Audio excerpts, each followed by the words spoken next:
Luhut Pandjaitan, our Coordinating Minister of Maritime Affairs and Investments, and also the Honorable John Kerry, United States Special Presidential Envoy for Climate.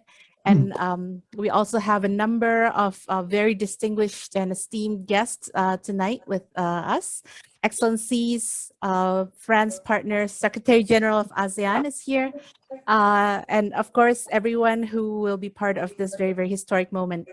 To begin our proceedings, I would like to invite His Excellency Luhut Pandjaitan to give us your opening remarks, the Coordinating Minister of Maritime Affairs and Investment and the co-host of this Hita Karana Forum. Minister Luhut, the time is yours.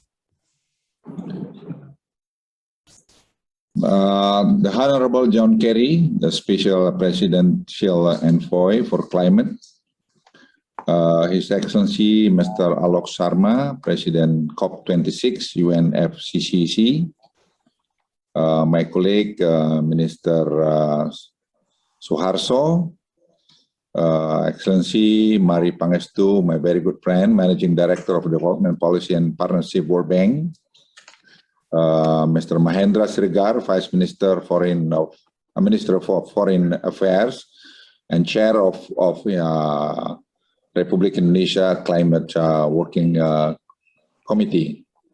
I would like to welcome you today to Hita Karana Forum Aligned for Climate Action and on road to net zero carbon emission. This dialogue today is an important step as we move towards COP26 in Glasgow later this year.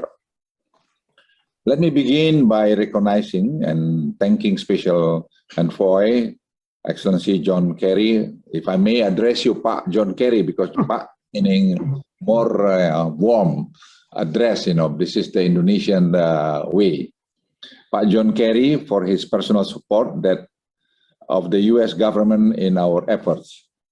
John and I spoke in February, and since then, a vibrant dialogue between our two countries has followed. We have set up task force with 4 working groups around. Number 1, envisioning climate ambition toward net zero emission. Second, natural capital ecosystem services, land use, forestry, mangroves, and ocean. Third, renewable energy and energy transition for people's well-being. Fourth, sustainable and blended finance for our common future. The joint forum demonstrates both countries' commitment to scale climate solution to reach net zero for the well-being of people and planets. We very much appreciate the support and welcome the collaboration with the US on these important topics. And as you will see in today's program, these areas of our collaboration are the ongoing focus. Let me also thank to the Hita Karana for its ongoing support, as well as this very prestigious audience for joining us today. Indonesia has made several key announcements on our climate ambition in recent weeks. We announced a net zero emission by 2060 conditional on support. PLN, Indonesian state-owned energy company, has issued a moratorium on new coal-fired power plants development beyond its plan through 2023. After this, it will begin the phase out of the older coal-fired plants. This major change in energy policy is supported by launch of a presidential decree on renewable energy drawing on geothermal, solar, waste to energy, wind and tidal, as well as the potential for green hydrogen. Further commitment leveraging investment by adopting an energy transition mechanism and parallel commitment around adoption of renewable energy are under discussion. Indonesia plans to invite the region and island nation to initiate natural capital carbon communities, alliance toward a regional carbon market to catalyze a just transition toward net zero in the region. Several of my colleagues in the government will share a feature on these issues in the course of this forum. But let me add Pak John Kerry, I think after our meeting last February and also the leader summit in Washington, I think the president gave a very clear guidance that we have to move very aggressive on this. So before we set up our target to 2070, because of this discussion before, then president asked us to see the possibility to make it earlier. Then we come up with the 2060. John Kerry and friends, in addition, the cooperation in development and application of renewable energy technology would be a top priority in U.S.-Indonesia relation. This collaboration can cover topics of energy modeling, transition from fossil energy, clean energy technology, and advanced clean energy through collaboration G2G and more broadly related to investment and partnership. Concretely, it is possible to collaborate in planning and implementing and sub-national pilot for net zero carbon emission for Bali, for instance.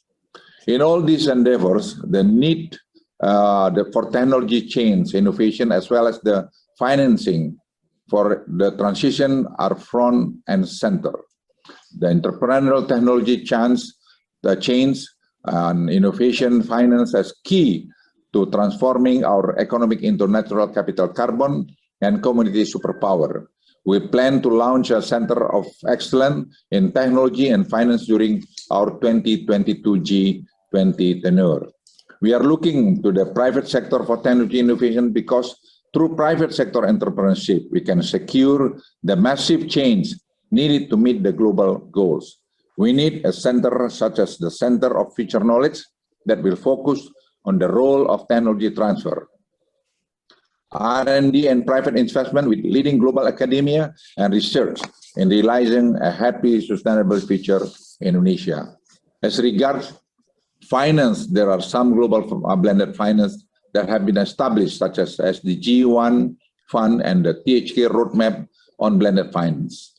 Currently, we are supporting multilateral blended finance, including the establishment of Global Blended Finance Institute in Bali. In closing, we thank you for the good cooperation, and we invite the U.S. to jointly bring environmental issue and climate change to the G20 in 2022. Thank you, and I wish you a productive forum. Thank you, Minister Luhut, for your opening remarks. I would also like to invite the Honorable John Kerry, United States Special Presidential Envoy for Climate, to also present your opening remarks to our gathering tonight. Special Envoy Kerry, the floor is yours. Thank you so much, and thank you for the privilege of joining this distinguished forum and all of my colleagues, the impressive gathering of folks who are deeply committed to this. And I'm especially happy to be here with my friend Alok Sharma, who's working hard and doing a terrific job of helping to prepare for our meeting in Glasgow.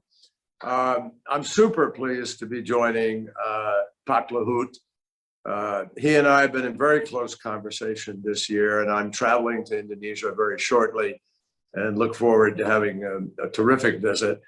I want you to know that when I saw on my schedule that I was taking part in the THK Forum, I was a little shocked at first, because usually on my schedules, that's referring to my wife, Teresa Heinz Kerry, THK.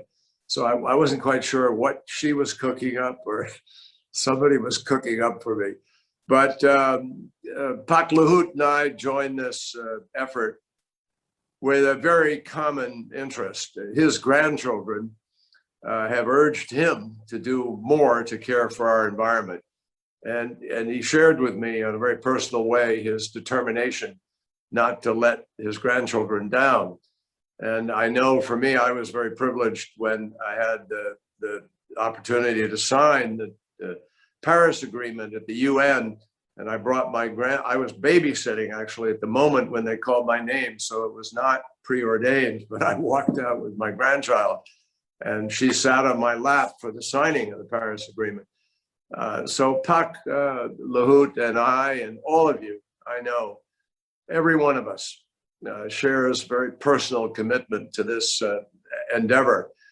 We have had a chance to talk very intensively about how we can work together to accelerate our efforts, to accelerate Indonesia's efforts, our efforts, and the efforts of people all around the world. And we created this new U.S.-Indonesia Climate Working Group, which we launched way back in April, and it's been working extremely successfully. A lot of progress, a lot of common thought, and I think out of it will come some raising of ambition, and we're very pleased that President Jokowi has really thrown himself into this effort. Let me just remind everybody, if I may, every week, almost every day, we are reading new bulletins of science, of reports that I have to tell you are frankly depressing, if that's all you watch and look at. Just the other day, there was another scientific report talking about the balance of heat in and heat out, and the degree to which the heat out component has been diminished, contributing to the warming, that balance that we've usually had. And that's the nature of greenhouse gases, which compress us, sort of spread a blanket over the earth and don't let the heat back out. But the warming that is taking place around the world is manifesting itself this summer with an intensity that is frightening. We are suffering a drought, unprecedented in America. We have the lowest reservoir levels in Hoover Dam that we've seen since 1937. We have record days of heat. It's in the Middle East, where I just was the other day. The same intensities around the world, record heats in various places. And we're seeing feedback loops that are coming back faster and bigger than the scientists predicted. So the science is being more and more firmed up and is more certain. And the scientists have told us unequivocally in 2018, when the IPCC reported to us that indeed well below 2 degrees is probably not sufficient to avoid much of the great damage that can be anticipated if we don't. And so we're all now recommitting to the 1.5 degrees, and out of President Biden's summit came a commitment from 55% of global GDP to adhere to the 1.5 degrees. And that includes Canada and Japan and Europe, the UK, the United States, all joining in this effort, with Indonesia, Korea, other countries around the world now struggling to figure out, okay, how are we going to raise our ambition? What are we going to do here? Because the experts have told us that 2.5 years ago, we had 12 years within which to make and implement the critical decisions that would avoid the worst consequences of the climate crisis. The fact is, now 2.5 years later, and I regret enormously the non-action of my country, the fact that we had a president who inexplicably, inexcusably, recklessly took us out of the agreement and slowed us down. He didn't stop us, because a lot of America stayed committed. And we had 37 states with renewable portfolio laws, and we continued to implement them. But I can't tell you that it didn't hurt the momentum, and I can't tell you that it didn't hurt our credibility. That it did hurt our credibility, obviously, also. So we're not asking any country to do something that we're not willing to do, nor is Britain, nor is Europe. The developed world is stepping up here. But we believe, and there's a lot more that we can do and must do. And that's why the United States announced a new target of 50 to 52% reduction over the next 10 years. And I know it's great that we're getting a lot of people to step up and say 2050 net zero, but 2050 obviously is 30 years away. And that's a long time. And the fact is, we can't wait for people to sort of say, okay, I'll really be serious about this by 2040 or 2035. We have to be serious now for the simple reason that the science has been clear that if we do not reduce enough between 2020 and 2030, then we cannot get net zero by 2050. Also, we will kill the opportunity to hold the temperature increase to 1.5 degrees. Now, I know 1.5 degrees even is hard. That's tough, but it is still within theoretical reach. It's within the realm of possibility. And we owe it, if we're going to talk about our grandchildren, our future, to live up to our responsibility to do what is possible. That's how serious this is. So let me just emphasize to everybody, some of the people who don't want change, some of the money and vested interests, the powerful entities that want to keep the little pipeline they've got going, whether it's for their product or whether it is fossil fuel, whatever it is, they have tried for years now to tell people, well, you can't do that because you won't have the electricity, or you won't be able to watch television, or you won't be able to eat, your food production will go down. And the fact is, that is a lie. That is not true. This is not a choice between economic growth and or dealing with the environment. The fact is that all over the world today, countries are moving and they're finding that these new jobs are cleaner jobs, that their air can be cleaner, their health can be better, that their economy is stronger, their security is stronger. And that is what we have to keep our eye on. In the United States last year, the fastest growing job of all was wind turbine technician. The third fastest growing job was solar panel installer. And the truth is, we have a massive amount of work to do to build out a new grid in America, to do different things, to strengthen our infrastructure, to withstand the change of climate, to adapt, to build resilience. All of these are things that we now need to do. And this economic revolution that we are looking at should not scare people, it should excite people. It's the greatest economic opportunity the world has faced since the Industrial Revolution in the late 1800s. And we have seen how that changed life for the better for millions of people. The severe poverty level, when I went to college in the 1960s, was over 50%. Today, the severe poverty level around the world, as horrible as it is to see in many places, is less than 10%. So we're curing some diseases. We're fighting back together. We're able to do things more importantly. And I think together, and I think that this is an opportunity for us to work together. We are working with Minister Luhut to help bring finance to the table that will facilitate our ability to deploy renewable, to create new partnerships, to be able to bring technology to the table and help Indonesia to be able to do what I know it wants to do and President Jokowi wants to do, which is move to the future, to this new economy where we're better balanced with nature itself. So Pak Luhut and I and President Jokowi understand that we have an opportunity to show the world Indonesia's increased climate ambition, a chance to make to see Indonesia join in the upper level tier of true global leadership on this on the climate crisis, and to help us prepare for Indonesia's leadership of the G20 next year. I'm very excited about working with you in that endeavor. I wish you a terrific discussion in the course of today as you consider all the options available. I'm very thankful to all of you for gathering and for your interest in this. And just remember, folks, this is not a lack of capacity that we are staring at. We have the capacity.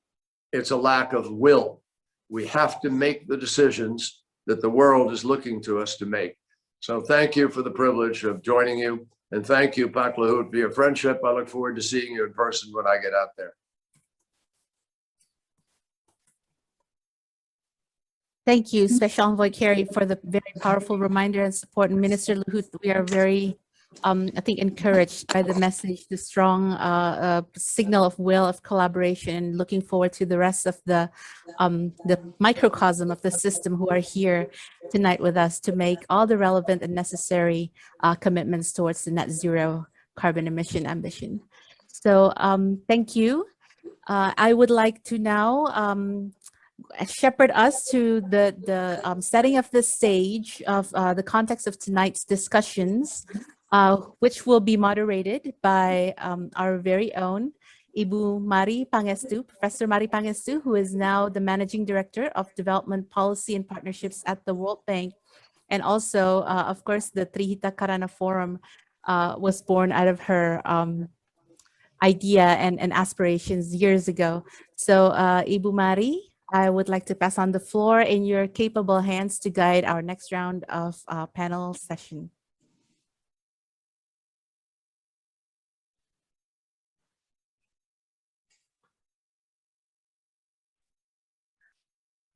Thank you, Shobi, and thank you for inviting me back to the THK Climate Forum. It's a pleasure to be here to set the scene for our discussions today. This is the plenary session where we hope to set the scene to talk about how do we envision climate action on the road to net zero carbon emission. And thank you, Pak Luhut and Pak John Kerry, for your very strong words of action, will, and it's not just about lack of capacity, but the will to do and to move with ambition. And the partnership, obviously, is an important pillar in all this. So we have really 4 excellent speakers to set the scene. Let me just spend 1 minute on the context of this forum for developing countries like Indonesia. Really, what we are talking about is responding to the twin crisis, which is the development challenges accentuated by COVID-19 pandemic and the climate crisis. I think John Kerry said it very well. Science and all the reports are very depressing. And we are at or beyond tipping points on the climate crisis. And they are affecting development. Our World Bank's most recent assessment is that without action on climate, 130 million more people will enter into extreme poverty. So it's impacting on development. And the climate change goal of net zero carbon emission is not an end in itself. I think this is very important for developing countries and for countries in general. That's why in our most recent climate change action plan, the World Bank Group is adopting a paradigm shift that integrates climate with development. Because development, business as usual, will impact on climate and impacts the poorest and most vulnerable countries and those poor and vulnerable in the countries. And climate without being addressed will impact on development. So this is really what we are talking about. Climate and development goals cannot be achieved without urgent action and at scale by both advanced and developing countries. So this is really, I just wanted to put that as a context that we are not just looking at climate and net emission, zero net emission. We are looking at it, how do we do it while achieving jobs, growth, economic development, and reducing poverty. So I couldn't think of anyone better than Minister Suharto to start us off on that discussion because Bappenas, our Ministry of National Development Planning, has actually been working on how to integrate climate into development for the last few years. And we have it now in our medium-term development plan. So I think Minister Suharto is there. Is Minister Suharto Yes. on? Yes. Yes, Okay. I'm here. Mr. Suharto, you have the honor to kick us off with this in this discussion. Over to you, Minister Suharto. Yes.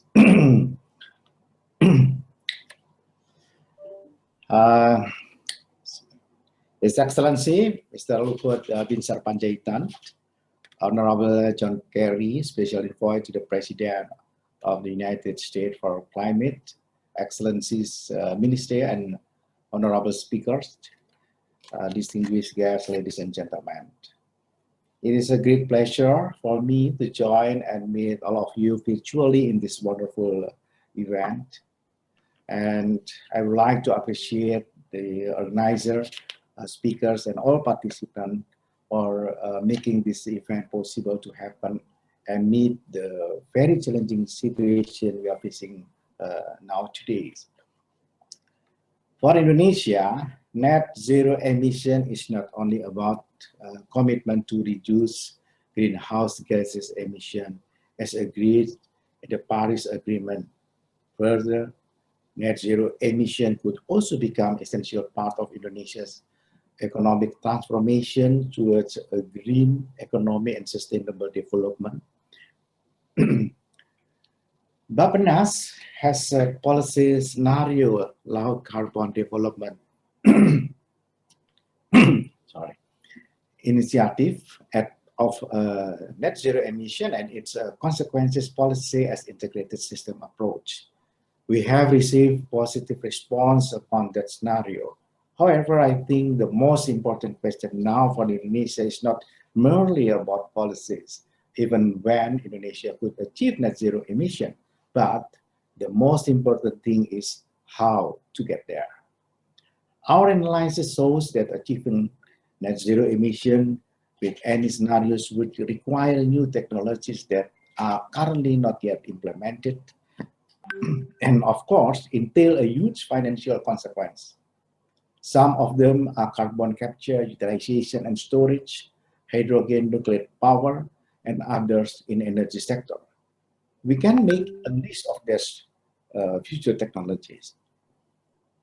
Technologies and knowledge transfers adequate human resource capacity as well as financial support from advanced economy to developing countries, including Indonesia, are inevitable in achieving net zero emission. There are several reasons behind this. First, climate change is a common crisis for all. Its impact are not bordered by country. It is not a race to compete in. Thus, going together hand in hand in tackling this issue is essential. I urge developed countries to increase their assistance through climate-friendly technology development as well as providing appropriate financial support and make private sector green investment happen in developing countries. Considering the global supply chain and flow of goods, we shall dismiss the domination of low carbon technologies by developed countries and implement them more intensively in emerging economies. In this instance, financiers are responsible for protecting business interests, minimizing climate-related financial risk, improving decision-making, and delivering a financial strategy to reduce carbon emission. Second, as an emerging country with emission intensity potentially growing over the next 30 years, Indonesia needs to reshape its economy to a greener and a more sustainable path, which can be achieved by implementing the net zero scenario. On the path to Indonesia's net zero emission, technology is an enabler to sustainability. Technology can be a catalyst in the toolbox of financiers to accelerate action and progress in sustainability goals by mobilizing investment, quantifying climate change risk, digitizing the marketable for financing sustainable infrastructure, and gearing finance professionals with skills and digital tools of a sustainable future. To achieve that, Indonesia certainly desires innovative and climate-favorable technology, of course. Third, it is important to note that the Paris Agreement set an annual climate fund mobilization large target of $100 billion by 2025, with developed countries as main donors. We are pleased by the recent announcement of the United States President Joe Biden that the United States will double its public climate finance to middle and lower income countries by 2024. Hence, we expect more vigorous mobilization of funds for climate change coming with various schemes, not only as development aids, but also as sustainable investment in strategic sectors such as industry, transportation, and power sector to the developing countries. From the project financing perspective, bankability is a concerning issue for green project development in developing countries. Therefore, developed countries, international financial institutions, and multilateral development banks should provide innovative financing schemes to support green project development in developing countries. At the same time, we will encourage developing countries to fulfill higher standards of green project preparation set by those institutions. Technical assistance can be provided to improve our private sector's compliance in obtaining the funds and executing the project. Without radical steps to advance technology and capacity building improvement, in particular for energy sector in developing countries, it is almost impossible for us to achieve net zero emission as set indicated in our exercise. Therefore, global cooperation, particularly know-how and technological transfer, as well as financial support from advanced economies to developing countries, is a must. We are welcoming future collaboration with all development partners, donors countries, multilateral development banks, and international financial institutions, including private sector, to reshape our world for future generations. Thank you. Thank you very much, Minister Suharto, for emphasizing the importance of a whole economy and systems approach and the policy changes and institutional changes that we need to account for climate risks that can drive the transformative investments that we need to change the system, such as energy. And then you're emphasizing the importance of financing and technology to make that all happen. And I do think those are important pillars in our US-Indonesia partnerships. The second speaker is His Excellency Mahendra Siregar, Vice Minister for Foreign Affairs and Chair of the Climate Working Committee between the US and Indonesia. And he's going to talk about envisioning net zero, road to COP26 and Indonesia G20 presidency. Pak Luhut mentioned that we are increasing our political will to do this, including the fact that we are hosting G20 next year. So let's hear from Pak Mahendra.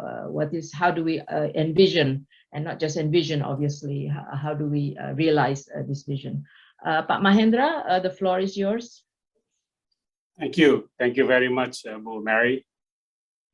Excellency Coordinating Minister Luhut Pandjaitan, Honorable Special Envoy John Kerry, Excellency Minister Suharto, ministers, dear colleagues, and of course, participants of the forum. First of all, I would like to extend my appreciation to the Hita Karana for organizing the event. And it's very obvious that Indonesia is highly engaged in this issue of climate change. Out of the 5 summits that President Jokowi has attended this year, 3 of them were related to climate change. And as we approach COP26 in Glasgow, let me share with you some developments that will shape our participation in November. First, of course, Indonesia is committed to lead by example. We are currently very much on track to fulfill our NDC targets of cutting greenhouse gases in the order of 29% by 2030, utilizing our own resources. Much of this is due to our success in the forestry sector. Our permanent moratorium on the conversion of primary forests and peatlands has saved more than 66 million hectares of forest, an area bigger than France. And during a period that has witnessed devastating bushfires in Australia and historically high forest fires, including in the US, South America, and Europe, In sharp contrast, Indonesia has managed to significantly reduce its hotspot and deforestation level more than 90%, the lowest level in this millennium. Second, we have increased our climate ambition. Indonesia has submitted its updated NDC, which now includes more action on adaptation, as well as ocean and coastal conservation. We are also currently formulating our long-term strategy on low carbon and climate resilience 2050 to include increasing the use of renewable energy by 23% in 2025 and 31% by 2050. Third, now more than ever, international cooperation is very crucial. As we are on track to reach our 29% NDC target, we are increasingly focusing on our 41% NDC target that involves international support. And in this respect, we are very concerned on the lack of progress in the developed countries' obligations on climate financing and technology transfers under the Paris Agreement. And in order to meet this enhanced target, we will focus on international cooperation that is concrete in nature, be it multilateral, regional, or bilateral, offering financial support and technology transfer. And in this context, I would like to share that last month, I met the US Deputy Secretary of State, Wendy Sherman, during her visit to Jakarta. We have reaffirmed our commitment to strengthen the US-Indonesia strategic partnership to include enhancing bilateral cooperation on climate change, boost investment in new and renewable energy, and support Indonesia's effort on energy transition. With regard to the COP26 in Glasgow, we should emphasize the need to resolve issues remaining under the Paris Agreement Work Program. In particular, Article 6 relating to carbon markets, as well as common timeframes for global stocktaking and climate finance. These pending issues need to be urgently addressed, as they are prerequisites to effectively scale up climate action, including optimizing the role of the private sector. Dear participants, Indonesia is not an expert in promoting the green narrative, but we are leading by example in our climate actions. Ultimately, what we are embarking on is part of creating a sustainable pathway of the post-COVID-19 pandemic world. Together, we can create job opportunity, eradicate poverty, and reduce greenhouse gas emissions. Climate change is a global challenge that requires global solutions through partnerships, solidarity, and leaderships among engaged nations. Countries need to work together and contribute to the global goal based on national circumstances and priorities. Through its G20 presidency, Indonesia will also aim to forge a global leadership that underscores the importance of unity to recover stronger together. We will work with G20 nations and also bring the voice of developing countries to accelerate the implementation of the UN Sustainable Development Goals 2030 to ensure a sustainable, strong, and inclusive recovery. I thank you. Thank you very much, Pak Mahendra, for outlining Indonesia's vision and the call for partnership, collaboration for multilateral, bilateral, and the private sector. And I think this is a good segue to the next speaker, Jeffrey Sachs, who will talk about one important pillar of this partnership, which is the US-Indonesia Partnership for Climate Action, whether it's on the financing or the technology, and obviously with the role of the private sector. The climate ambition and the climate goals cannot be achieved without the role of both advanced countries as well as developing countries and global and bilateral cooperation. Jeff, are you there? I am here. Jeff, I forgot to introduce, I'm sure everybody knows who Jeffrey Sachs is, but he is the president of the United Nations Sustainable Development Solutions Network, of which many of us have been there since the beginning, including THK. Over to you, Jeff. Ibu Marie and friends, colleagues, excellencies, thank you for the honor to join in today's discussion. It's also a celebration of THK, and perhaps we could say that all good things come out of Bali and will come out of Bali. The philosophy of Hita Karana has come out of Bali, the THK Forum has come out of Bali, and the G20 next year will be the Bali Summit, in which I think we can be confident that all of these issues will be solved. So if we work very, very hard, I don't think that the G20 summit this year is going to resolve these issues, but it will put them on the table squarely. But the G20 summit in Bali could be a historic breakthrough. We need a historic breakthrough. We need essentially a Bretton Woods 2. But maybe instead of calling it a Bretton Woods 2, we'll call it a Bali 1. And the reason is that at the end of the last great crisis of the world, World War II, there was a major conference on how to finance a new post-war world. And that created the World Bank, which Ibu Marie leads so ably with her colleagues. And it created the International Monetary Fund, which will issue $650 billion of SDRs next month. These have been critical institutions, but we need a new financial compact for the world in our time. We need finance for sustainable development, and we need to reach decarbonization everywhere in the world.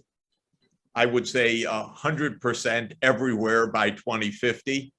We know that that means an energy transformation to zero carbon electricity, electric vehicles, hydrogen economy. The components are known, but they're expensive. They require financing. And the rich countries right now borrow at 1% interest, but developing countries pay 5 or 10% interest or have no access to capital.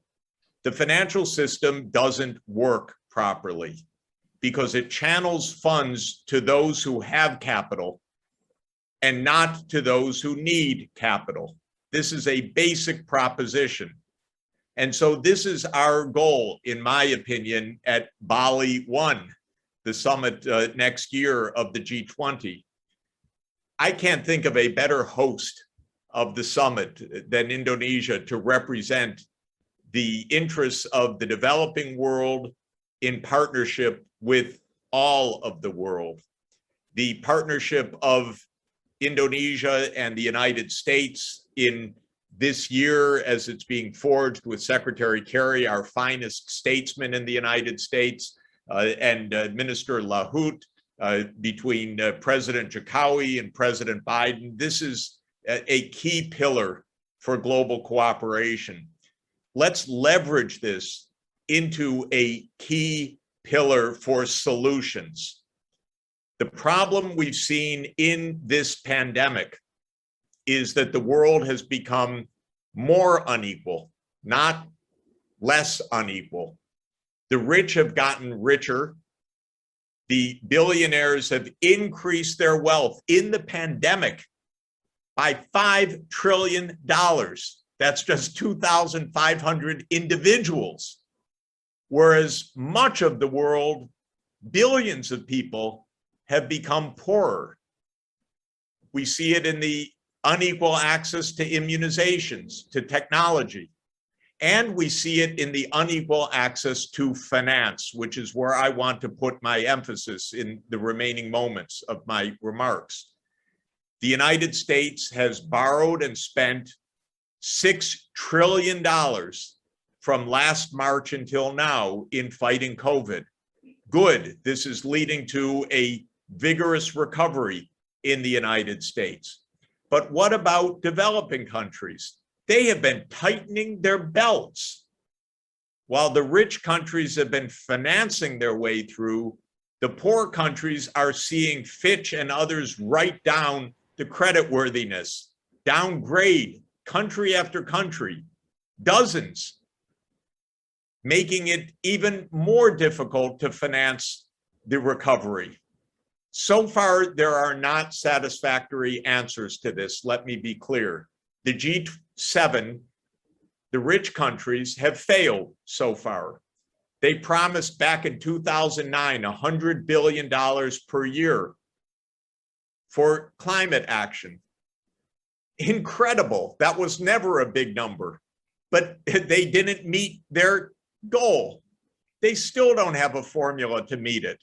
All they could do at the G7 was to reiterate a stale promise that is too small by far now, because we need hundreds of billions of dollars per year of financing.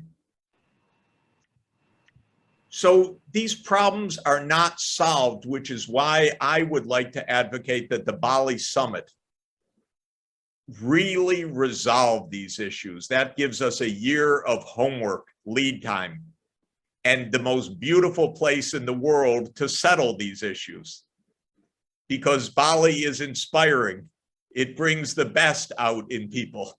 And so if we come to Bali, we're going to be happy and we're going to agree and we're going to cooperate, especially with the wonderful hospitality of the government of Indonesia, which is unique in its capacity to charm us and to welcome us. And so I think that this is a real opportunity. Let me say that one of our hosts, Sherry Nir Salim, has been championing for years blended financing as a solution. And the idea of having a center of blended finance in Bali to help the whole world in this new era is incredibly timely. But let's keep our eye on what counts, which is that we cannot achieve these goals without the financing behind them. And Mr. Bezos, he has $201 billion in his bank account, personal, as of this morning, $201 billion. And the richest 10 people have 1.3 trillion, personal. So there's plenty of funding around. And the G7 countries haven't even found 100 billion among themselves. Dare I say shame? I will, because I have looked at these numbers for a dozen years. They're not hard to achieve. We need to capitalize the Asian Development Bank more. We need to capitalize the Asia Infrastructure Investment Bank more. We need blended financing, green bonds, SDG bonds. We need to capitalize the World Bank more. We need to capitalize the other multilateral development banks more. So let me thank Indonesia for its great leadership. Let me thank the United States and Indonesia for the partnership which symbolizes cooperation between developed and developing countries. Let's get the financing right. Thanks goodness Indonesia will host the G20 next year. I think it can be a historic achievement. Thank you so much. Wonderful to see friends. Back to you, Marie. Thank you very much, Jeff, for that very impassioned call and for promoting Bali. We're all for that, not just promoting Bali, but that all good things come out of Bali. And I especially like your point, of course, about potential capital increase for MDBs like the World Bank. So, and thank you for hitting the nail on the head by saying that what counts is the financing that will be needed for us to act at scale and with ambition and with urgency, obviously. We have our last speaker, which is His Excellency Alue Dohong, Vice Minister of Environment and Forestry, who will speak to us about natural capital and ecosystem services.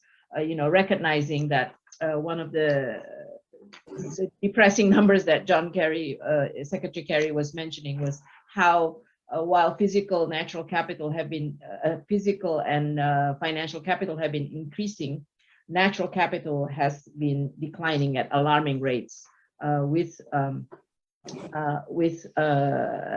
very disastrous effect on ecosystem services for which the economy and people depend on. So I think this is a very important topic within the whole climate change discussion. So over to you, Vice Minister Dohong. Thank you, Ibu Mary. Good morning in Washington and good evening in Indonesia. Coordinating Minister of Maritime and Investment, His Excellency Luhut Pandjaitan, Special Envoy to the President of the USA for Climate, Excellency John Kerry, Excellency Minister Manuapa, my colleague, Excellency Vice Minister of Foreign Affairs, and distinguished speakers and participants. In this great opportunity, I'm pleased to share brief information and remarks concerning Indonesia's policies on maintaining our natural capital and ecosystem services. Excellencies, distinguished participants, the positive trends of world population growth and the advance of the economic development influence the environment and natural resources condition.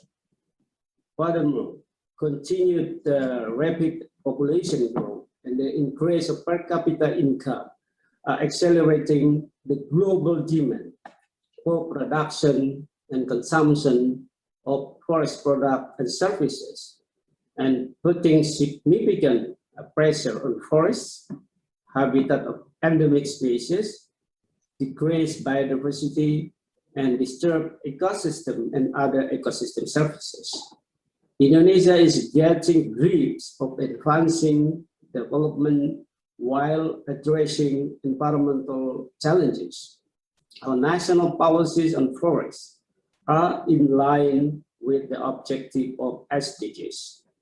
As mandated in the 1945 Constitution, Article 28H, is everyone or every citizen has the right to live in prosperous, both physically and spiritually, to have a place to live and to have a good and healthy living environment and the right of health services. Toward this direction and having the richness in biodiversity, the government of Indonesia emphasized the importance of sustainable natural resources management and ecosystem services. Indonesia has designated 552 conservation areas covering 27 million hectares.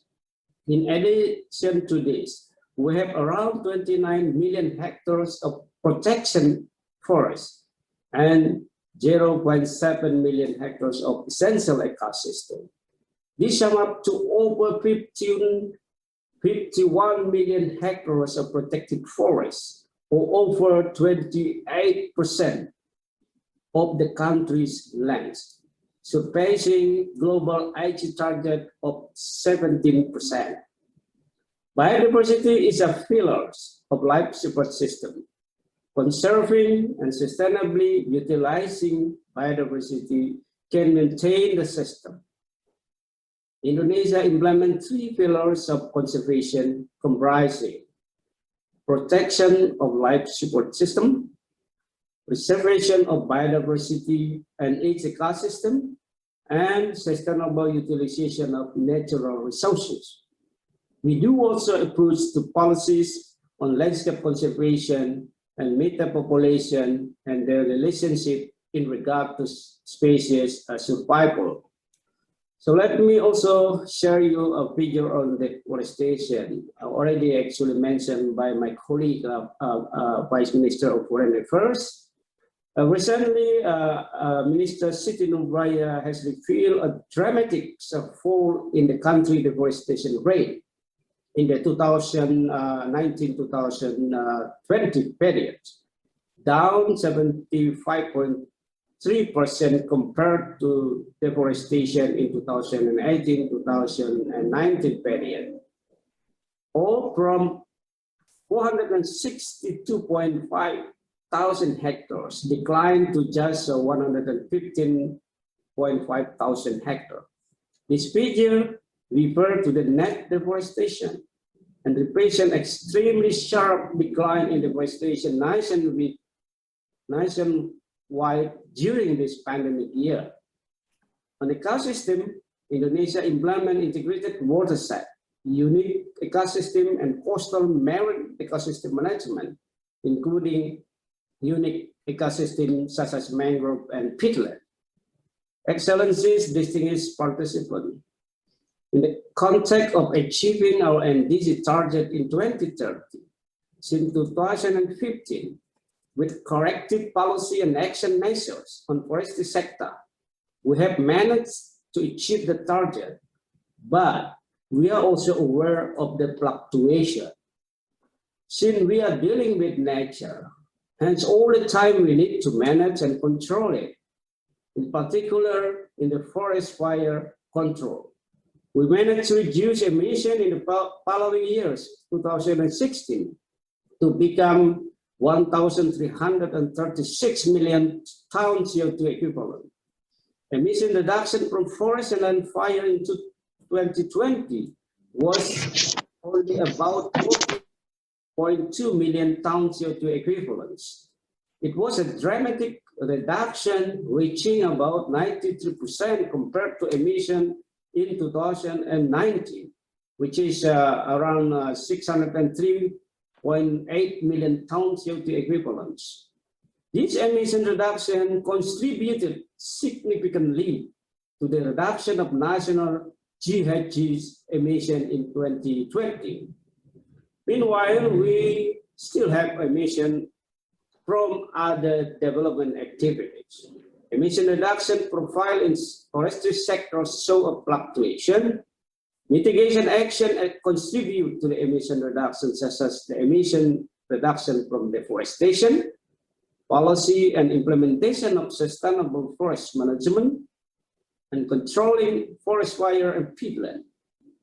By maintaining the policies and enhancing guidelines and manual while controlling the implementation in the field, as well as improving the data and monitoring system and other relevant measures, by 2030, we will reach a carbon neutral or even negative emission in the forestry sector. Excellencies, distinguished participants, mainstreaming biodiversity in sustainable development planning across sectors, including public and private sectors, is a key to achieving the global target, as well as strategy to balance the conservation with sustainable development.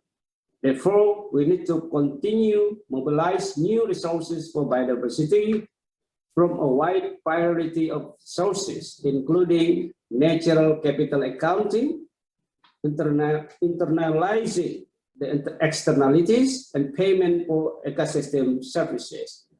Excellencies, distinguished participants, to further promote payment for ecosystem services in the context of sustainable management of our natural capital, the Omnibus Law, Act number 11 of 2020, set a policy which is the paper of the environment, the forest, and the people. The Act promotes implementation of forest utilization area to be more optimal by allowing a variety of activities, including social forestry and multi-business permits. The multi-business approach will further promote both timber and non-timber products, forest products, as well as ecosystem services of the forest area, including carbon sequestration and storage. Carbon sequestration and storage activities are indeed contributing climate change mitigation and adaptation to achieve our national NDC target. The newly developed multi-business approach demonstrate the configuration of forest management as a position forest as a landscape ecosystem which need to be based on social acceptable, ecological reasonable, and economically viable landscape-based forest management. Having said that, I would like to underline that the current policy regulation promote environmental or ecosystem services as a significant national development capital. Government take a very serious to shape our common nature for the present and future generation. Thank you for your kind attention. Thank you very much, Vice Minister Dohong, for updating us and giving us really a good vision on how we plan to have our, protect and develop our natural capital and ensure ecosystem services are going to be there for development. So we've come to the end of the plenary session, and I think all of us can agree that this has been a really good scene setting for the forthcoming sessions where you'll be doing more in-depth discussion on the various issues. I'm supposed to give you the main takeaways, so just in 1 or 2 minutes, if I can just give you a few takeaways to set the scene. I think it's very clear that the challenge is there. How do we achieve with ambition and with urgency and at scale, both the development goals and the climate goals? There's the opportunity, and Indonesia is leading by example, an opportunity for green, resilient, and inclusive recovery post-pandemic, and the opportunity is there. Indonesia is leading by example, as Pak Mahendra said, and also Pak Suharto emphasized, that we are doing a whole economy systems approach. We are looking at how the policy changes and institutional changes that are needed to drive the transformative investments in different systems, including energy. Pak Luhut and all of the ministers mentioned all the policy presidential decrees that we have come up, of whether it's omnibus law or the renewable energy decree. And there's I think this is important, a recognition that is mitigation, but about resilience and adaptation, and especially on oceans and coastal conservation and natural capital preservation. And I think Minister Dohong just mentioned about how we are now incorporating natural capital accounting and payment for ecosystem services. So Indonesia has increased its ambition, leading by example, increased its ambition on NDCs, brought forward the net zero to 2060, phase out clearly on coal-fired power plants and renewable energy planning. But to do it and to do more, and with ambition, Indonesia cannot do it alone. And I think all of the speakers, including Secretary Kerry, has recognized that to achieve this at the scale that we need, given the climate crisis is already at and beyond tipping points, we need to act with urgency at scale. And everybody talks asking for global cooperation. This is a historic moment. This is a historic opportunity.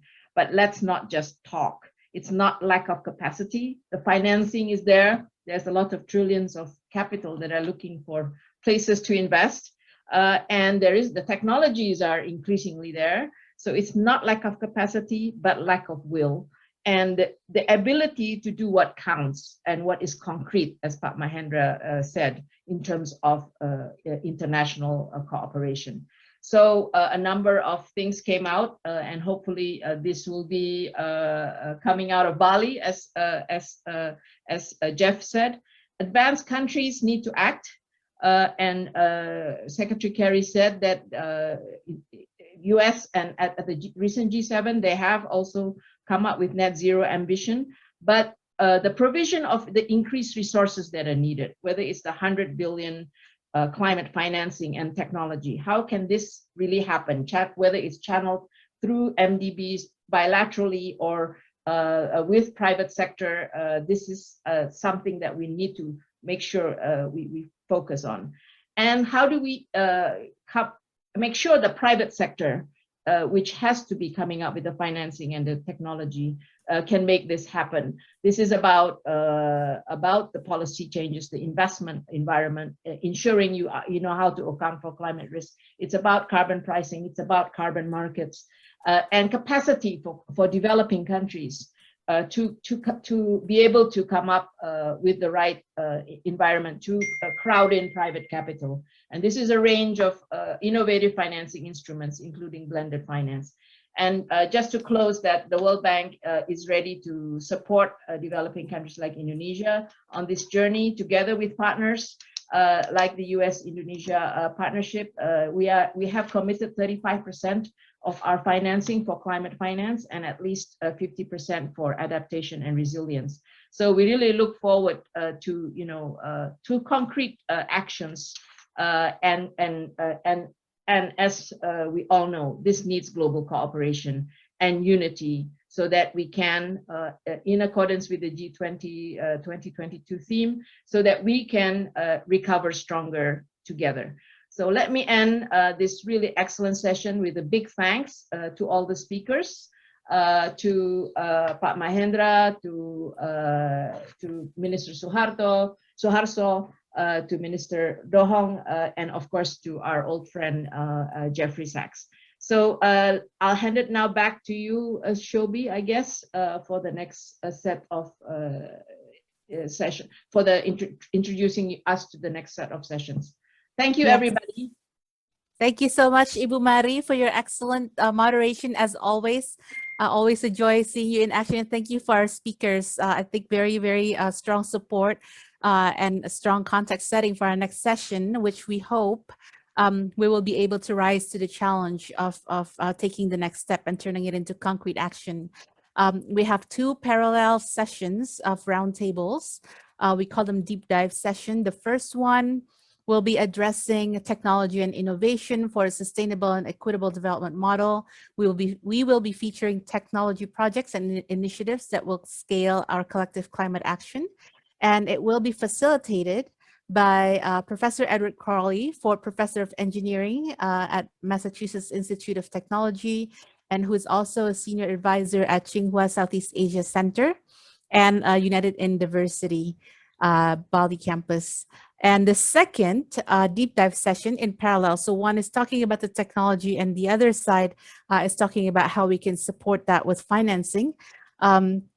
Envisioning regional climate ambition with inclusive and innovative financing towards a just net zero transition, featuring innovative financial solutions for funding SDGs and climate action, will be facilitated by none other than the amazing Catherine Sadulka, Director of the Blended Finance Task Force at Systemic. So Deep Dive Session 2 will be moved into your own breakout room. And you will have been renamed. And so with that, I hand it over to the tech team to move the respective participants. And for the main floor, I hand over the leadership and the facilitation to Professor Crawley. Ed, the floor is yours.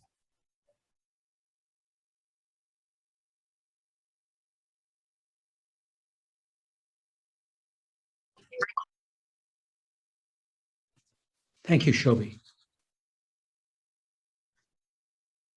Excellencies, honorable gentlemen and ladies, colleagues and friends.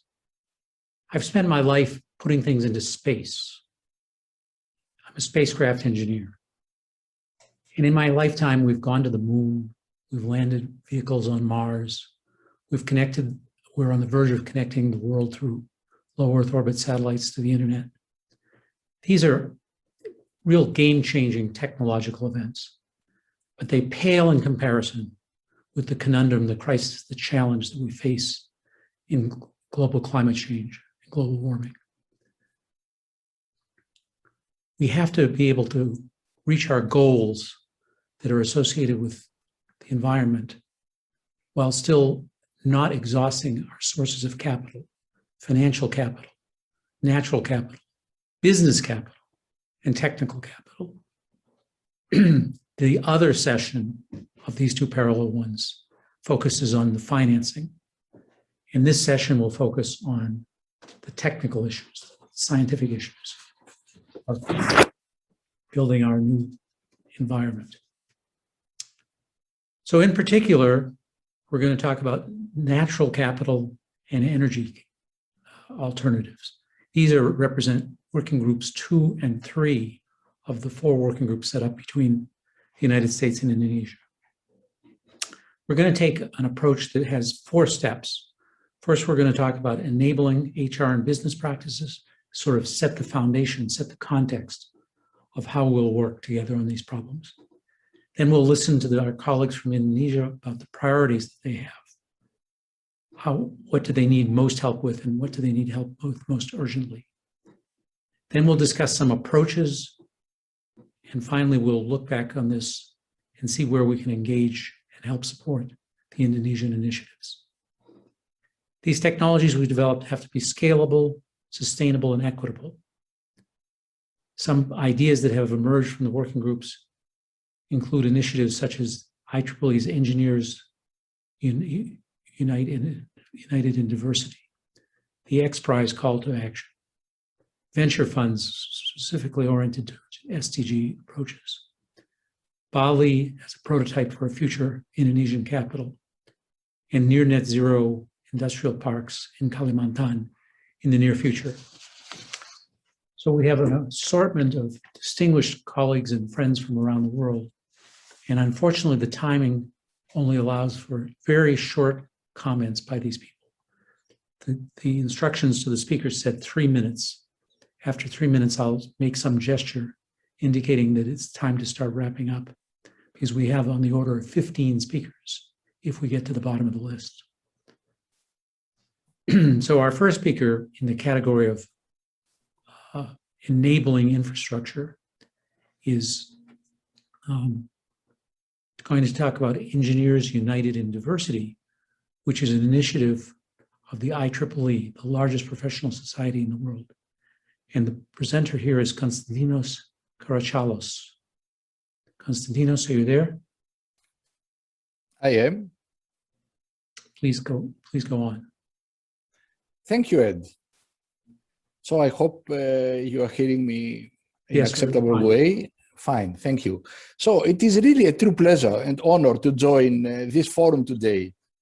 And it was quite revealing to listen to the clear language, the personal attitude, and the inspiring words by the previous speakers. It was not just diplomatical talking. The key message is that right now, we collectively are letting our kids down. And the ones who, like me and also the others who spoke, take this personally, and we should take this personally, we should see this as an unacceptable betrayal. We should unite and act. And with my participation here, I hope to contribute on behalf of IEEE, which is a global engineering and scientific association, to such a collective action. This is why I'm here today. Because it is very clear that without the appropriate technical knowledge and skills on the ground, no progress can be made. And Minister Luhut himself spoke of the necessity to establish a center of future knowledge. The problem with the sources of scientific and technical knowledge is similar to the sources of renewable energy. As John Kerry said, we are not lacking capacity. Capacity is abundant, but not necessarily where and when it is urgently needed. In the case of the capacity to transform publicly available technical information into actionable knowledge, we need large-scale and long-term capacity building and knowledge transfer programs. And there are myriads of such programs, of course, some more efficient than others, usually supported by foreign aid state agencies or benevolent foundations. In addition to these traditional aid for development actors, I suggest to send into this critical battlefield another untapped potential: science and engineering associations with a global reach and ambitions to serve humanity, and not only their current membership. These actors could create and sustain enabling frameworks to leverage global intelligence to offer local sustainable solutions, at least regarding the underlying technical problems, because it's not just technical, it is socio-technical. By doing so, we and the others also would assume a proactive role toward making technical knowledge a global public good, a kind of technical knowledge global commons for sustainable development. This is what we need. And dear Jeff, if you are listening, I'm sure you will be delighted to hear this because I've been discussing this years ago. I'm very pleased today to announce that, as already pre-announced by Ed just a few minutes ago, the United in Diversity Foundation and the Institute of Electronic Engineers are launching the Engineers Unite in Diversity program, which is aiming at designing sustainable solutions for, with, and by communities. I just signed it today, so it is a perfect timing. IEEE, while we are headquartered in the United States, was the world's largest technical professional body, with around 400,000 members in over 160 countries. We are global and local in the same time. And this is really the opportunity we have. Our tagline is simply advancing technology for the benefit of humanity. And we have given ourselves a purposeful mandate to leverage global networks and resources toward applied local solutions in the emerging and developing countries. So this is a perfect fit, theoretically. Through the Joint Engineers Unite in Diversity initiative, we will invite technical professionals to offer their time, expertise, and resources to address engineering design challenges for the achievement of sustainable development goals as a first embodiment for a global commons I alluded to. More specifically, our collaboration aims at supporting long-lasting and sustainable engineering solutions identified, co-designed, and implemented with diverse partners, including local communities in Indonesia, where we start from, and the broader Southeast Asian region later, who may lack access to adequate technical resources and expertise. IEEE's choice to start with Indonesia and Bali makes sense. Jeff said it all. I should not repeat it here again. It recognizes Bali's unique position in Indonesia as the world's largest archipelagic nation, and me as a Greek, I have an affinity to the archipel, of more than 70,000 islands that cradle the world's fourth largest national population, as well as one of the world's richest marine biodiversity and highest natural capital and irrecoverable carbon stocks. But moreover, our collaboration will serve as an important catalyst for the global sustainable development movement aligned with the local three Hita Karana values. And it will provide opportunities for expert volunteers and professionals, because we cannot do this only as volunteering. We need to engage professionals and pay them to work with communities on a broad range of technical activities, including engineering studies, planning, design, project reviews, training, monitoring and evaluation, and hands-on implementation. And the work streams will address clean energy, waste, water, and sanitation management, ecosystem restoration and conservation, agriculture, and sustainable infrastructure development. So I would like to finish by saying that at the core of any solution will be also a code of ethical integrity to honor the unique geographic, cultural, and political context of the project and align the innovation practices with place-based values and wisdom of the Balinese Trihita Karana philosophy of happiness, which is the harmony of people, nature, and spiritual. Incidentally, in IEEE, we released a few months ago a standard of well-being indicators. This is the first ever by technical community. And there is an urgency for concerted action by the global and local collectives of the techno-scientific communities to address the complex dynamics of existing and emerging socio-technical systems and their deep impact on society and the future of humanity. And the Engineers Unite in Diversity is the clarion call to realign technology and innovation with the well-being of people on the planet. And thank you for giving me this opportunity to make this announcement today. Thank you, Ed and Sherry. Konstantinos Patriotis, what a wonderful job. Thank you so much from the bottom of our hearts. One of the communities, one of the sources of capital that we can mobilize, have to mobilize, is the scientific and technical community, in part represented by these professional organizations. And this is really a new role that engages in a broad scale problem through the professional societies. Thank you for the IEEE taking the lead, and we look forward to an important cooperation. Now, having learned this new approach, and I should say that perhaps a little bit of silver lining of the pandemic is that we learned that we can work on problems elsewhere almost as effectively, if not more effectively, than we work on them in our offices. So this will be a global contribution of effort to a global problem. Now we want to talk about priority projects that our Indonesian colleagues have identified in the climate working groups. We're going to hear first about working group 3, which has to do with energy and renewable energy. The Director General of New and Renewable Energy of the Ministry of Energy and Mineral Resources, Dadan Kustiana, will speak next. Dadan? Yes, thank you. Thank you, Prof. Crowley. So I still have 3 minutes, yeah, Professor. So I would like to start. Yes, so thank you. So on behalf of the Working Group 3 of the task force, it's my honor also to share what we have discussed so far. We have done serial meeting together with United States, and I would like to share with you one slide. This is the one that we are going to propose for the further cooperation.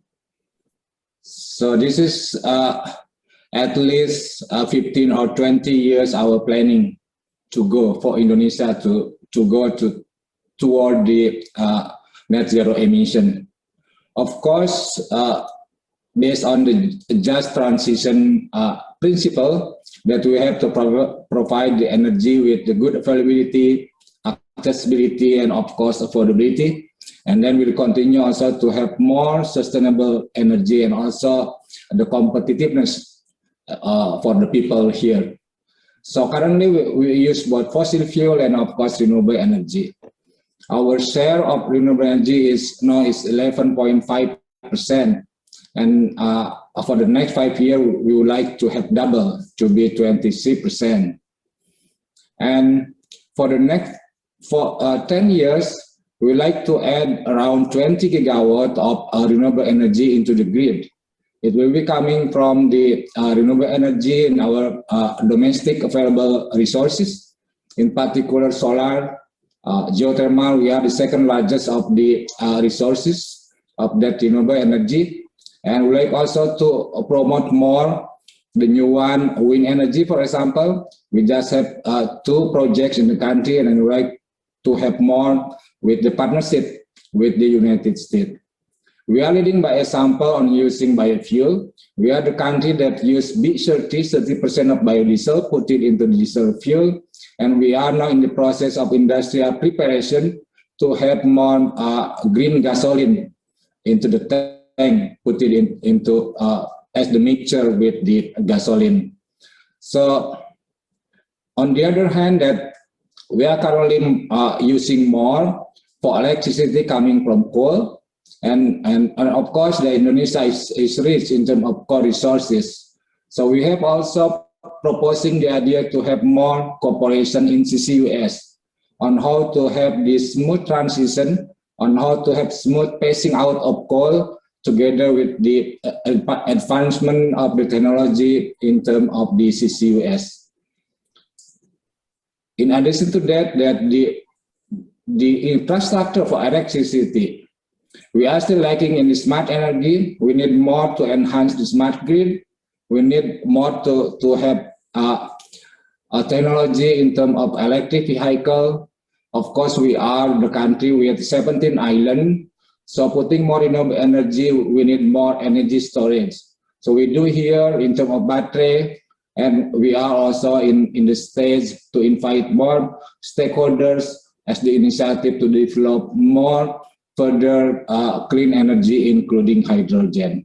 So by this, Indonesia then will have low carbon energy economics, and at the same time, we like to increase also energy independency and of course the energy security. Next. This is Indonesia have. We have more than enough of renewable energy resources.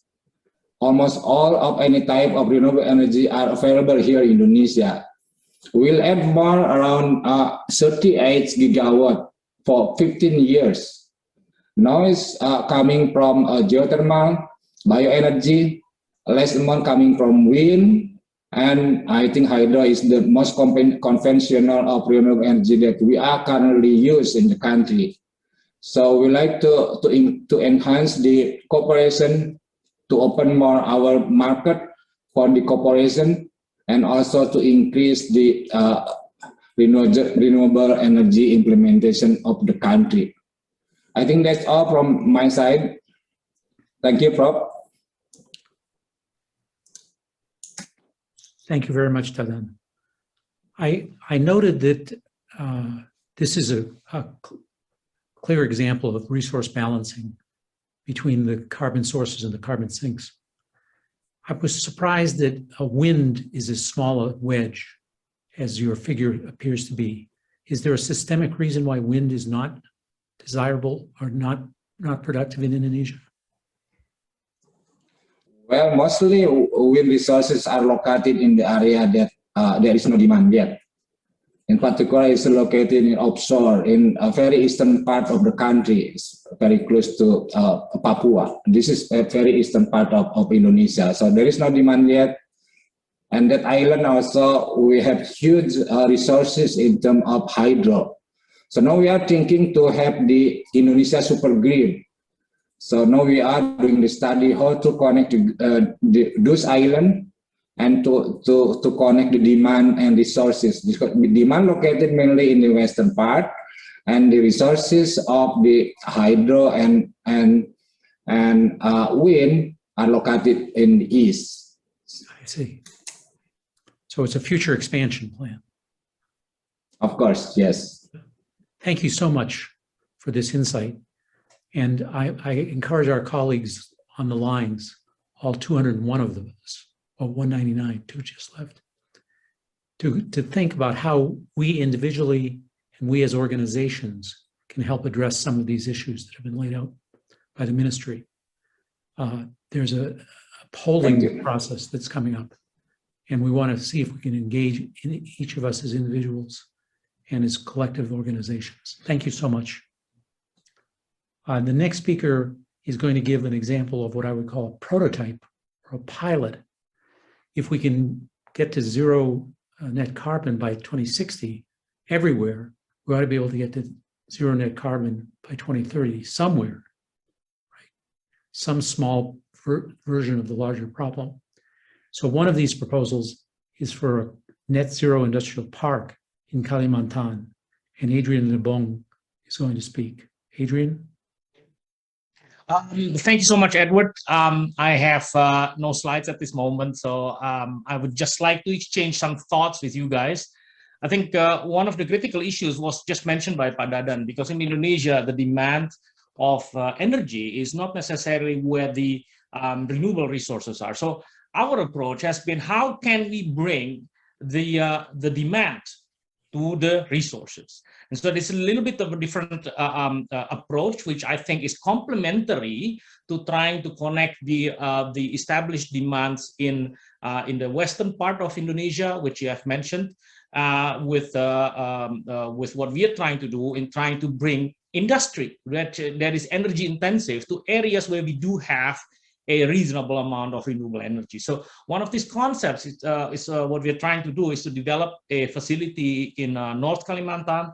This is obviously something that addresses three issues, two of them that Ibu Mari has already explained, that we want to have higher utilization of the growth potential of renewable energy in Indonesia, while we are facilitating the creation of increase of GDP for the country. And in this particular case, we also picked this particular location because obviously because of the potential of renewable energy that is available there, but also because it's one of the outer provinces where we want to encourage a little bit more development and evenness of development within the whole country. So I think this is sort of the concept that we are working on. One of the things that we'd like to facilitate there is obviously to try to also be able to operate a smart grid that will mainly be looking at long term at just renewable energy as a source of power for electricity. And we are inviting a lot of industries, and we're getting quite a bit of positive feedback from the various trips and discussions we've had with a number of different nations. Most recently, we've been to China, and there is a lot of interest for Chinese companies that are working with US entities, with US businesses, that are looking at the life cycle cost of, or life cycle carbon footprint. And so there is already a lot of interest in there, and I'd like to catch on to something that John Kerry already mentioned, that this is a humongously interesting and fast-growing segment of business within our global economy. And I'm quite excited to be part of that, the company that I'm representing today, hopefully will be able to facilitate these things. So what we're trying to do is say, look, if you can't get the electricity to where it's needed, then maybe it's an idea to bring the demand to the source of energy. And we are targeting specifically high energy intensive industries that can utilize the large amount of renewable energy that can be generated in the various regions of Indonesia. And in the meantime, also create a certain ecosystem within the Indonesian platform to create not just products, but also concepts, and bring forward the acceptability and availability of renewable energies into Indonesia. So in short, we'd like to use renewable energy to create even more renewable ecosystems in Indonesia. Thank you so much for this opportunity to explain the project. That's a fascinating, Adrian, fascinating approach. I firmly believe in the need for what I call subscale or pilot exercises in these large systems problems. We have to be able to learn from our initial experiences and calibrate our models, both our technical models and financial models. So I hope that somebody in the audience today will be interested in working with you. So now we've had the ministerial view of energy and the environment, energy and electricity, and a commercial view. Now I'm going to return back to the ministry view for a second. Excuse me. We have dynamic scheduling. So Ibu Belinda Margona from the Ministry of Environment and Forestry is going to talk about the topic of that working group, which is natural capital. Belinda? Thank you, Edward. Good evening, ladies and gentlemen, and good morning for colleagues in US.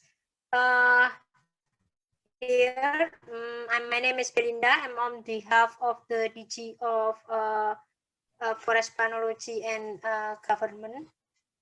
Would like to give some update related to the Task Force 2, Natural Capital and Ecosystem Services, Land Use, Forestry, Mangrove, and Ocean.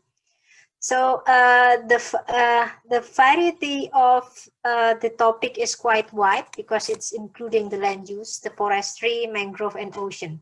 So we would like to have this in such a way, in a kind of a proposal that actually consists the area of interest that include the existence of land use, the forestry, mangrove, and the ocean.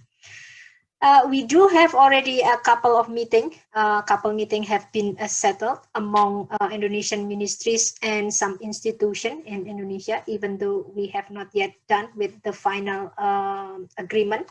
And we do have several meetings already with Indonesian and US. So we talk about the capability to have possible improvement in such a way to have the natural capital, ecosystem, and services. Because both of us, Indonesia and United States, agree that actually talking about the natural capital and ecosystem service is also related to the data. All the analysis, can be done if we do have a strong and a good data for that. So in that situation, so far, the proposed activities is related to the optimization of the one map and the big data into the analysis of natural capital and ecosystem support in a way to support natural resource management. This including the use of technology, because we believe that I think for the future, technology will play important role in helping us to give understanding us regarding our Earth. This proposed activity also include the capacity building and support all the activities related to the one map, the big data, and analysis of the natural capital and ecosystem services. As I said before, even though the activities are more related to the data and so on, however, because the area of the proposal is related to the land use, the forestry, mangrove, and ocean, so I think the focus of the area will be include all those land cover. Yet we are now still on the way to have some agreed proposal, because this is an idea that we are still ongoing conversation among other institutions and between Indonesia and United States. Because the proposal so far, we have to make it in a way to link to the NDC roadmap that has been settled by Indonesia. I think with that, I would like to conclude my announcement or some remark regarding the activity of the working group. Thank you very much. Thank you, Melinda. Has a document been drafted yet that establishes the priorities in Working Group 2? Or we do have a couple of documents actually, but the document is still a proposal that not yet agreed between Indonesia and United States. I see. Well, we'll look forward to when it comes out of the diplomatic process, so that the energy and climate and natural capital engineers and scientists, biologists can become involved. Thank you very much for your time. Well, so now we've looked at these tremendous injection of human resource through this Engineers Unite in Diversity initiative. We've heard from two of the appropriate working groups, the working groups on energy and natural capital. We talked a little bit about a pilot in Kalimantan, and now we're going to talk to a little bit about venture capital and how venture capital can be used to influence the investment flow into sustainability projects. Freddie, are you there? Freddie Schuyler? Yes, thank you very much. I appreciate and to join and contribute here. Welcome, Freddie. We heard excellent proposals, initiatives and projects, and the political will to move forward. This is an important to give guidelines, a roadmap, legal environment, and capital. This top-down approach is crucial. Also, please propelling innovation, which is driven by market demand and entrepreneurial motivation and energy. The combination of good brains and capital is the most efficient way to propel innovation in the direction we want to do.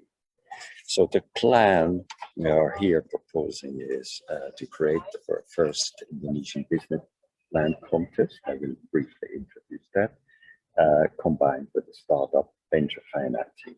Can you go to the next slide, please? Thank you. So we're talking here about the nation first, at least in the first year, a nationwide business plan contest, which calls for teams to prepare business plans for their ideas that are aligned with what we want to accomplish. They have to be innovative.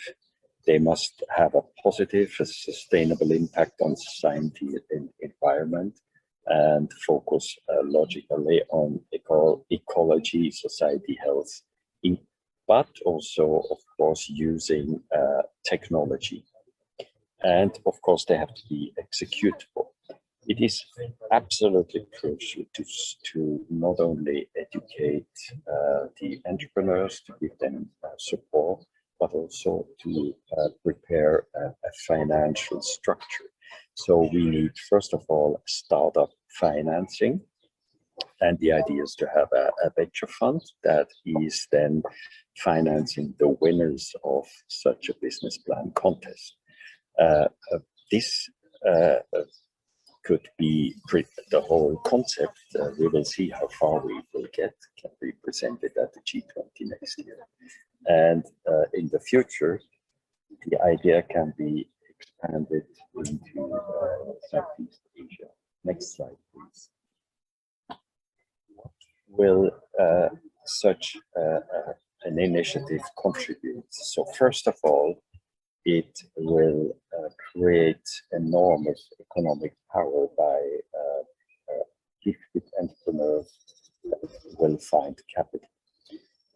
We will, with this, prepare the foundation, the preconditions for a culture that lives from startups, from ideas, and people who have endless energy. It will hopefully create, with time, a nation of entrepreneurs, create hundreds, if not thousands, of new companies and jobs, high profile jobs as well. With this, the financing, we will have a first start of a financing system, which is expected to attract investment, not only from Indonesia, but also foreign investment. And I think this is extremely important. And the returns, of course, are the drivers for investments, apart from the ecological goals. Very important is that the people will be educated in general, how to build up, how to structure a company, how to build up a company, and how business works. So we believe that this will have a substantial impact from the bottom up, that will broaden and will have a big effect also from a public relations, so that you see the role models of how they tackle the issues for becoming carbon neutral over the years. Thank you very much, and I'm available for questions.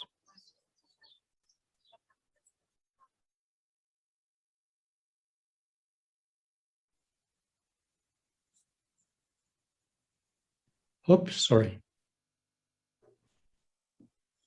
How many times in the last year have we said you're muted? It's meanwhile the most common comment. You are mute. Share my docs is the other one. Well, it's a proven model. I remember as a student at MIT participating in the 10K competition back when we ran them for $10,000. But it's a wonderful way to mobilize another segment of the, we'll call it voluntary workforce, maturing workforce.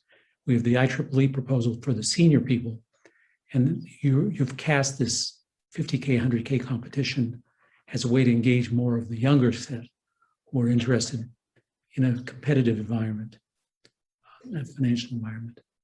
Just well, one colleagues, comment, if I may, if you allow me. Sure. In Switzerland, we started in '98, and we created over 700 companies and over 7,000 jobs, even in Switzerland. Even in Switzerland, that's fabulous. Somebody has to make the chocolate.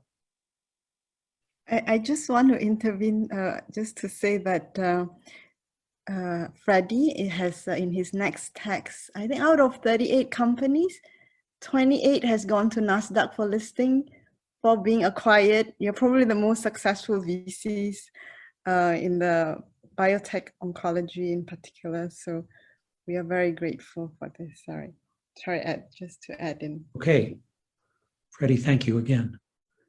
Colleagues, I warn you that there would be an opportunity to make a personal commitment, an institutional commitment to helping with these issues. So we're now going to take a form of a poll. Shobi, are you ready to orchestrate this? Yes. So in the chat, thank you, Ed. Let me give my example. So we're going to ask, are you ready to dedicate yourself or your organization to this quest? So you see, I was an aerospace engineer from the United States, which has to be the dirtiest job in the world in terms of screwing up with the climate. And I've come to Bali to help build a new university dedicated on the principles of sustainability.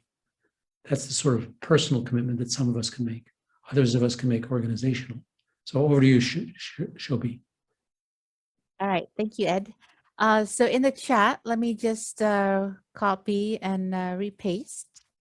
I think this has been posted a few minutes back. You will, if you click on the link, you will find a template of Google slide where you can enter your own commitment and your own actions that you can undertake to help us meet our ambitions and goals. And we will do that. While you do that, we still have about at least 12 minutes, Ed, to invite others in the conversation.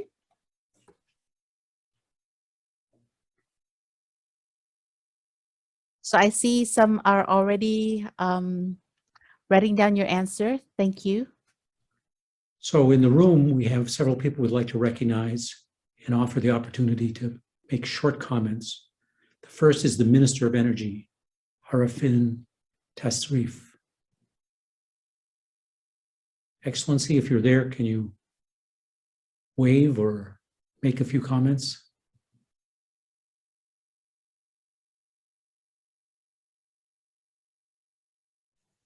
Perhaps we've lost. Minister will speak, I think, later at the plenary, so maybe can pass to the others. Okay. Next is the Vice Minister for the Environment and Forestry, Aliu Dahon. He was with us.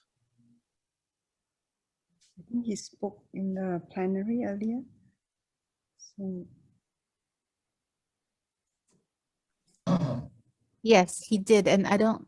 I think Bunani is here too. Yeah, from the Marves. Yeah. Bunani, yeah. How about Yes. Ibu Nani Indriarti? Yeah. Thank you, Professor Edward. Welcome. Yeah. Thank you very much for this opportunity to speak in this important event. Indonesia and the US have a lot of experience related to the climate change issue. So there is a need to strengthen cooperation between two countries in the form of the task force climate. I think we have agreed with this step, especially if we have the same but differentiated responsibility. And we still need the support of the US in the terms of technology, innovation, and finance to control climate change. As we know, Indonesia is an archipelagic country with the second longest coastline in the world. So not only focus on the mitigation, but also in adaptation, especially in the coastal resilience. So therefore, it is important to promote cooperation in regard on the mangrove rehabilitation and coral reef restoration that need technology, socio-economy, also research and innovation. In addition, currently we are developing the Herbal and Horticulture Center in Polung in the North Sumatra with the special purposes for the conservation, research, and innovation of the medicinal plants. And in the same time, also this center can support the food estate program with the concept of the smart agriculture. So this joint task force is expected to produce concrete cooperation between two countries. I think we have presented by the DG Dadan in the terms of technology and innovation for energy sector, such as transitioning from fossil energy to renewable energy, where the US has a success experience in the phasing out of 25 gigawatt steam power plant. So we hope that the US will enhance its climate engagement with Indonesia in concrete terms within supporting our climate action under our NDC. I thank you, Professor. Thank you very much. It's very important to hear about these important internal planning processes that are going on within Indonesia, which strengthen the bilateral relations with the U.S. Yes. and its joint ventures. Thank you so much. Thank you. Next, we're honored today by having a representative from the Parliament, the Congress of Indonesia. I'm embarrassed to say I don't know what his member of Parliament is. Roro. Yeah, Roro names. Roro Dia. Yes. Roro. Thank you so much for coming. Yeah. Thank you very much. It's important to do the work of the people. Yes, Edward, thank you very much for the introduction. Good evening, Indonesia time, honorable guests, excellencies, ladies and gentlemen. Special thanks to United University for the reference, and also, of course, to the coordinating Ministry of Maritime Affairs and Investment for inviting me here to take part in the Hita Karana Forum. It's wonderful. It really is wonderful to see such a distinguished panel from the start. And as one of Indonesia's youngest parliamentarian here right now, particularly overseeing the Commission on Energy, Industry, Research and Technology, I'm growing more and more optimistic that by the end of the day, we all share the same vision and are headed towards the same direction. I'd like to also kind of just commend that not only will this benefit my generation per se and generations to come, but also I think by this point we've come to a realization that we don't really have any other choice, right? Given that climate change is real and we're starting to see and feel the impacts of climate change altogether. I'd like to highlight that the most important factor when we speak of change, right, is having the will in itself to create that change. And I'm happy to update everyone here today that we're currently working on a renewables energy bill in Indonesia with the hopes that this will help make renewables more competitive within the energy market. And, within this bill, it will consist things like enacting a carbon tax or a carbon pricing scheme and other incentives alike. And with that being said, not only will this ease, the energy transition required for us to meet our NDC targets, including the target of 23% renewables by 2025. We heard the kind of like the long-term plan earlier by Pak Dadan, from the Ministry of Energy. And, it really just is also a chance in itself for us to transition into a green economy, right? And thus also opening our doors to foreign direct investment and in turn creating green jobs opportunities. So there's an immense multiplier effect that can come out of this energy transition. We're monitoring closely how this transition can be maximized. And of course, technology plays a tremendous and a huge role in this. And I think we need to start focusing in more detail with regards to technologies such as carbon capture storage technologies or batteries for electric vehicles, and generally technologies associated to renewable energy implementation.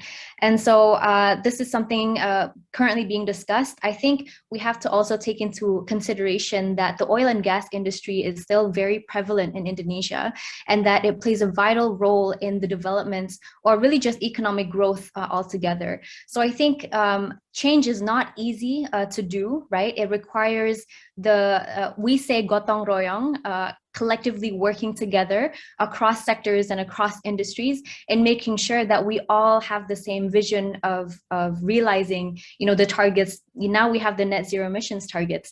So I think that collective goal of headed towards that direction is very, very important. And so that in itself will change the way that we do business, pushing pushing the circular economy, for example, and how we can derive economic growth through systems that are more better for the environment. So this is just a few words that I'd like to add. And Indonesia is making tremendous progress in this field. And we are making sure, as parliamentarians, we're making sure that we are pushing the right policies that will help transcend the country and will help create a sustainable future for all of us. So thank you very much, Edward, for the opportunity. Well, thank you for coming today. It's well understood, as you make this critical point, that policy has to go along with technology and business in addressing these issues. So it's good that there's a thoughtful examination of policy going on in the Parliament. And thank you for coming today. Thank you for having me. So we'll now move from enabling policy to enabling business practice, where we have a gentleman who is unquestionably one of the world's thought leaders on business practice for a better world, Robert Kaplan from the Harvard Business School. Bob, are you on? Yes, Edward, well, thank you. I just rejoined. I had to be offline on another call dealing with U.S. infrastructure bill, currently being very actively debated for the past 45 minutes, but I'm happy to rejoin. And so I apologize if anything I say replicates something I've said in the previous 45 minutes when I was absent. I do want to have 2 points from the business corporate side. I don't know the identity of the 192 people currently on the call. I fear that there are more participants from the public sector and the NGO than from the private sector. And I fear this because companies have to be part of this solution. And let me focus on the part of not the oil and gas industry just mentioned, but on the agribusiness sector, which is very important in Indonesia, because it connects with societal problems. This is where the poorest people currently work, in smallholder farmers. And they're also part of the problem in the deforestation and the pollution of land and water because of inefficient agronomic practices. But the hopeful sign is that there's a movement underway, and it's occurring in Indonesia to a limited extent and even in Bali, but something that we want to emphasize, which is to connect the impoverished smallholder farmers to the agribusiness supply chains. This is a real challenge, but it can be done, and we have working examples of where it can be done. And by connecting them to agribusiness supply chains, we're able to transfer best agronomic practices in water use, in productivity, and crop protection and fertilizer to make these farmers more efficient and more productive, raising their incomes without deforestation and, in fact, with enhancement of land use. I'm in discussions in fact, writing a paper with people at Bayer who have launched the Better Life Farming Program. Very, very innovative program to bring modern agronomic practices to smallholder farmers in remote villages. And so the benefits here is this is a win-win-win. We can achieve higher income for these currently poor people. We can do it without environmental degradation, in fact, with enhancing the environment, and also improving societal gains that's going on here. So let's facilitate government action and partnerships, and enabling the dynamics of capitalism to operate in this triple bottom line way of better economic performance, better societal performance, and for this audience, better environmental performance. This is actually feasible. There are these win-win solutions going on. The second part, let me build upon my professional background as an accounting professor. If you don't measure, we're not going to be able to manage and improve. And just recently, I became aware of where the current practices in ESG reporting and in environmental reporting in particular, and I was distressed to learn how inadequate, let me say, current standards of environmental reporting are. This traces back more than 2 decades to a group that came up with a framework of scope 1, 2, and 3 emissions. This is a badly flawed framework. we can do better, and we need to do better. We're talking about carbon taxes. How are you going to tax corporations if we don't measure accurately and validly what their carbon footprint is? And the current thinking around this type of reporting needs to be improved. We know how to improve it. It's another paper that I've started to work on. So think about the measurement issue, because without measurement, we don't know where we are. We don't know whether we're improving or getting worse. But I mean measurement at the corporate level. And it's not just corporations, it's government agencies, you know, ministries of transportation, ministries of defense have huge carbon footprints. We need to be measured accurately there and improve there. And so we need a big investment in this type of micro technology of measurement, but it's feasible. The good news is this is feasible because greenhouse gases is a physical measure. We can measure the quantities. We just have to do it in a way that's traceable to the products and services being produced by public corporations, by private corporations, and by government agencies. So I think this has to be part of the agenda going forward as well. Well, Bob, thank you very much. As I'm sure you had the experience I have sitting on a public board of a public company and having to justify expenses which are not easily accounted for. It's a very challenging environment. So the creation of these standards will also allow sound and auditable decision-making. So thank you for the emphasis on this point. We're now going to go to my old friend, as old a friend as I have in Indonesia, that is Satrio, the president of the Indonesian Academy of Sciences, who's going to speak to us for a few minutes about the role of science and technology in the solution of these problems. Satrio, are you there? Yes. Welcome.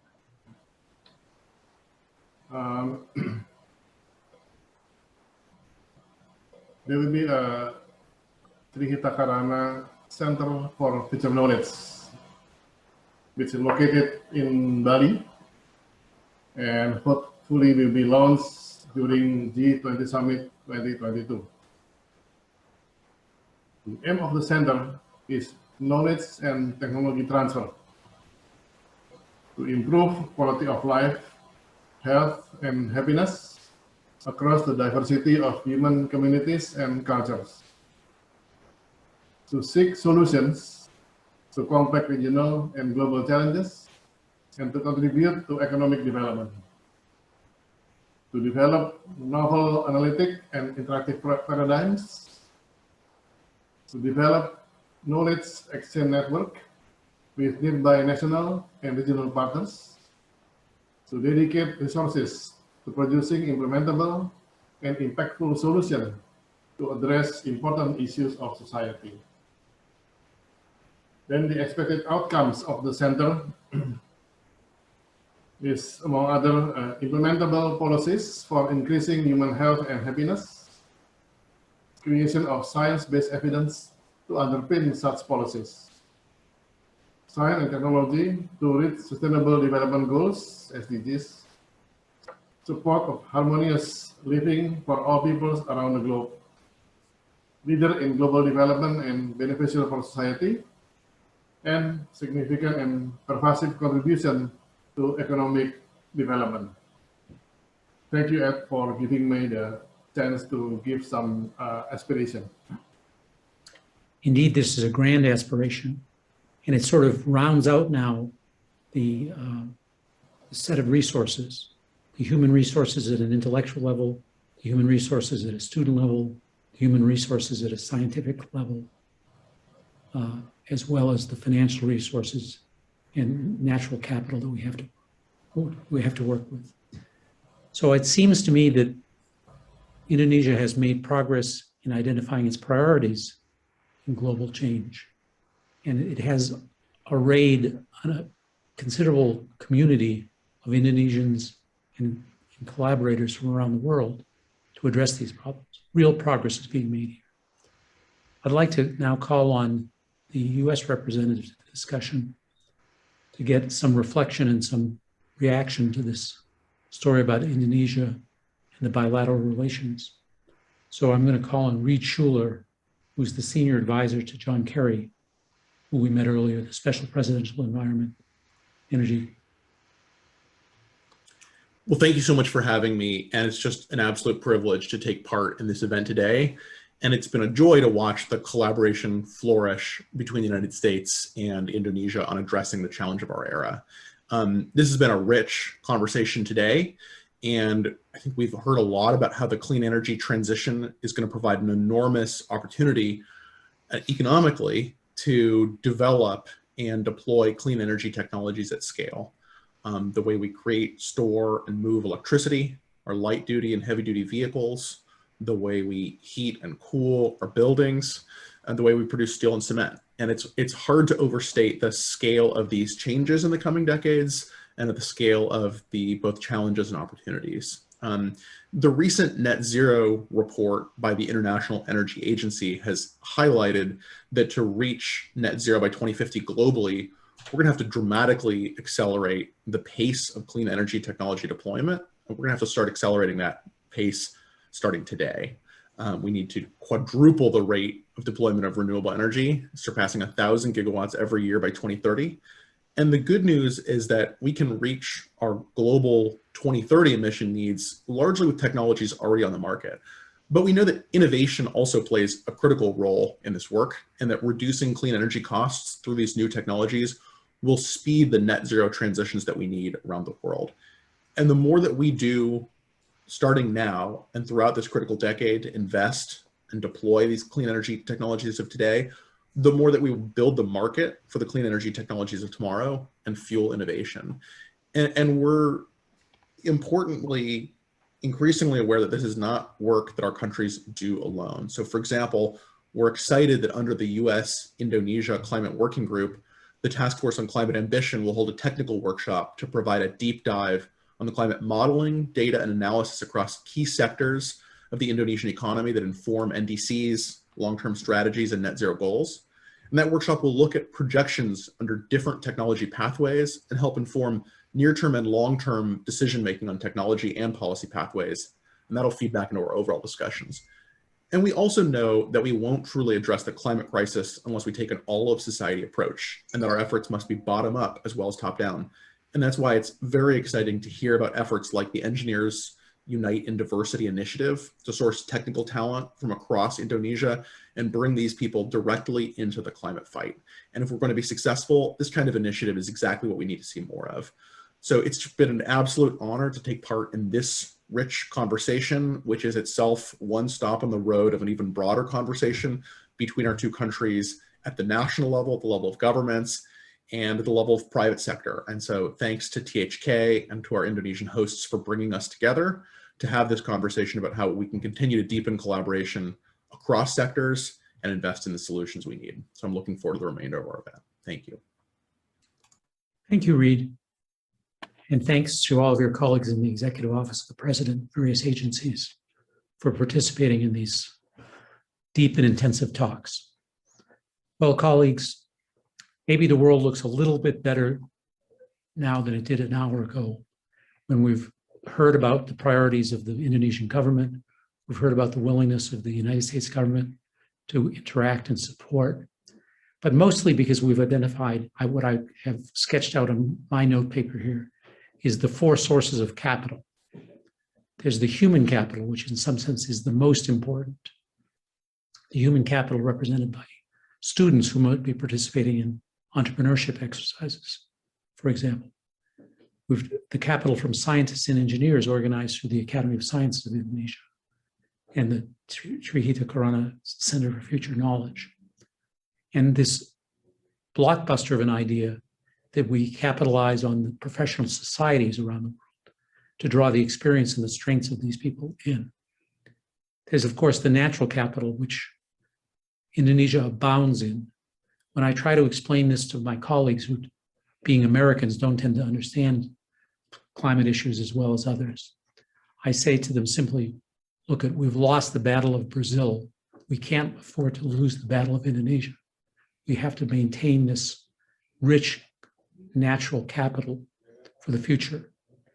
There's the financial capital, which many have spoken about, and it's actually the topic of the other splinter group, the other working group, and the science and engineering capital, the know-how to do these projects. So I think these exist in Indonesia, they exist in partners, they exist with the assistance of the United States, and we should make this important alliance between Indonesia and the United States on these climate issues. So thank you all for participating in this breakout, this splinter group number 1. And I understand we're going to take a few-minute break and then recombine. So let's imagine that we're going to recombine in about 15 minutes after the hour. Thank you so much, Ed, for your excellent sharing of the facilitation. We are indeed awaiting for the second group to wrap up. I see a hand raised. Can we take comments perhaps? Of course, this is also an old friend who's very knowledgeable about Indonesia. Ambassador Blake, I see your hand. Bob, how are you? Thank you very much, Ed and Shobi and everybody else. It's delighted to be a part of this today. I just wanted to pick up on Professor Kaplan's remarks about the important role of the private sector. Many of you may know that there's an important global initiative underway now to help multinational corporations to set science-based emission reductions targets, and it's called sciencebasedtargets.org. So you can Google that. And basically, there are now more than 1,000 multinational corporations who are part of this initiative. I think about 750 or so have actual targets that they have set through a very rigorous science-based process. And but very few Indonesian companies. And I think that's mostly because they're just not aware of it.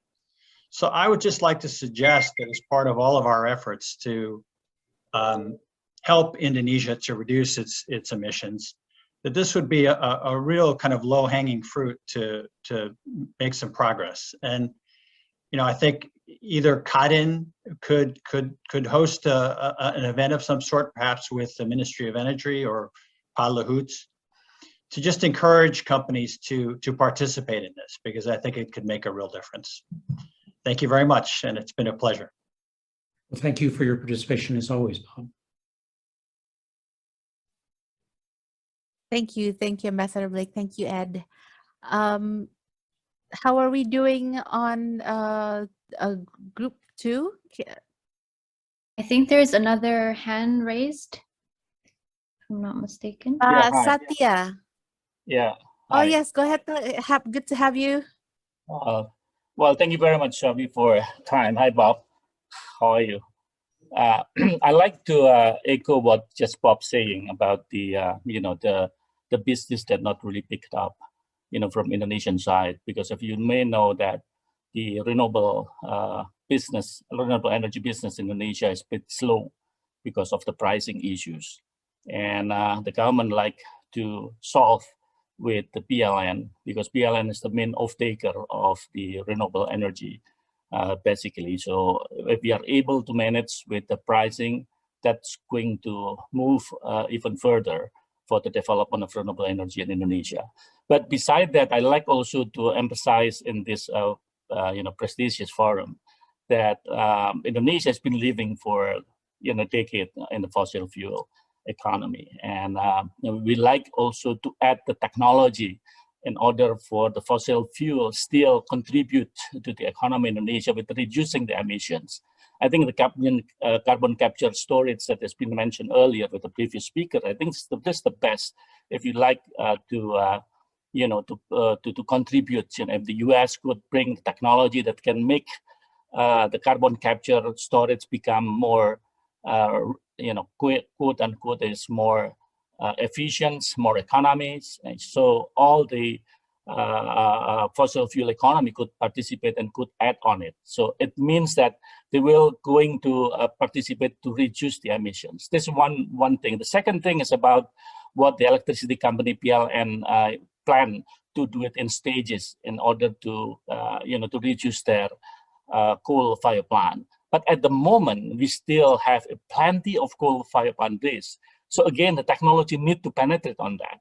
So PLN is, promoting what's so-called with the co-firing. This is one of the options in order to combine between coal and biomass. This is also the way we're trying to reduce the carbon footprints, by descending the coal-fired plant. So I think this is if the U.S. again, could bring technology that could also reduce the pricing, that help a lot. Otherwise, it's difficult nowadays, to stimulate the renewables in Indonesia as a whole. If you look at from the pricing issues, even though the government is now proposing a presidential decree for the pricing of renewable, but hopefully that will attract more investor to come to Indonesia. Renewables energy sectors. So I do agree with what the Professor Edwards mentions about, again, a lot of opportunity, a lot of thing can happen, in the future by cooperating between Indonesia and the US, particularly on the technology side. I think that's all my take, for this tonight discussion. Thank you very much. Thank you, Pak Satya. You're representing the National Energy Council, so very important voice in this conversation. Thank you for your support. Thank you.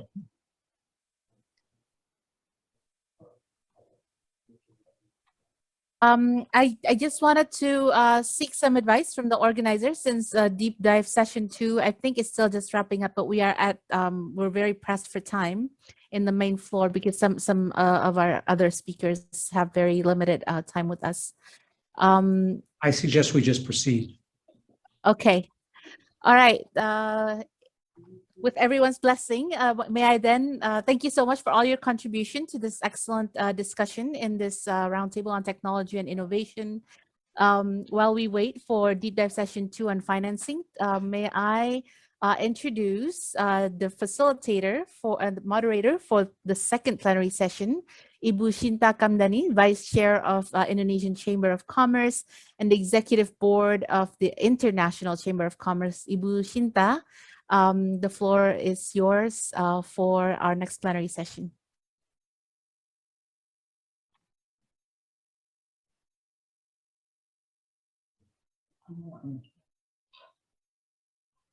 Hi, good evening from Jakarta.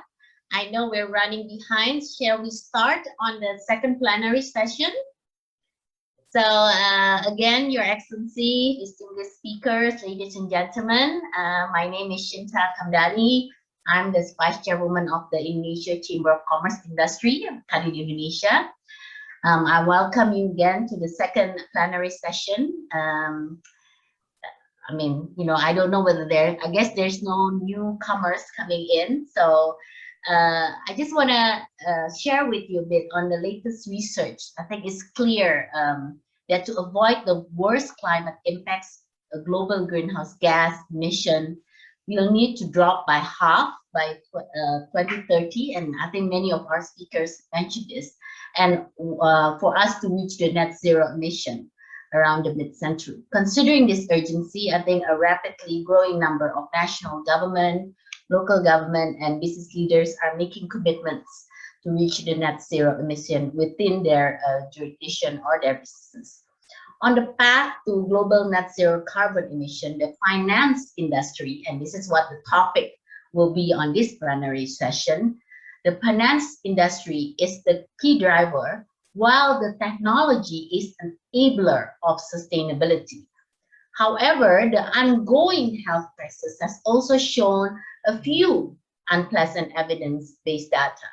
We are faced with the fact that renewable energy investment globally actually has dropped by 34% during the 2020 caused by the COVID-19 pandemic. Another challenge also we see come from the fact that many public funds will concentrate on mitigating the pandemic impacts on public health and the economy, while the recession will derail the supply of private funds. both of these factors will threaten the climate progress that we have achieved so far. That being said, of course, the ongoing COVID-19 pandemic and the resulting socio-economic crisis make this mission even more challenging, and we are going to talk about how we can better synergize our action going forward to ensure that our aim for a net zero emission will be achieved. So let me start by introducing to you Your Excellency Bapak Arifin Tasrif, which is the Minister of Energy and Mineral Resources of the Republic of Indonesia, who will be sharing some thought on a transition towards this net zero emission. So welcome, Pak Arif, the floor is yours. Thank you, Zinta. Honorable guests, distinguished speakers, participants, ladies and gentlemen, good evening. My highest appreciation for Hita Karana for arranging for the second time this kind of meeting. The theme is aligning for climate action on road to net zero emission. Such a great initiative to discuss and share views on our transition process towards net zero emission. During the Leader Summit on Climate in last April, a number of countries have pledged to implement policies to achieve net zero emissions in 2060. The target for 2050 as a follow-up to the Paris Agreement. In the meeting, our President Joko Widodo also stated that Indonesia is committed to encourage green development and increase investment for energy transition. Indonesia is determined to reduce emission at least 29%, or equivalent to more than 300 million tons CO2 emission greenhouse gas by 2030. By last year, Indonesia nationally determined contribution, the realization for energy sector has reached more than 60 million tons of CO2 emission. The main contributors are from new and renewable energy, energy efficiency, and fuel switching. In order to further achieve net zero emission, our ministerial office has been preparing an energy transition roadmap to carbon neutral as follows.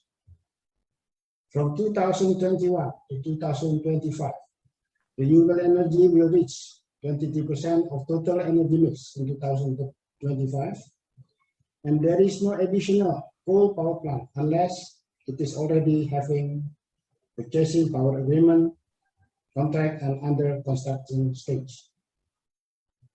Converting the use of diesel fuel into gas power plant with the total capacity around 2 gigawatts, then further gradually transforming to renewable energy afterwards. In addition to that, we are also carrying out study for an electricity total. We name it Nusantara Grid, which connects the electricity network between major islands as well as Maluku, Nusa Tenggara, and Papua, so that the electricity of renewable energy can be transmitted to broader areas, especially to those that have minimum resources but high electricity demand.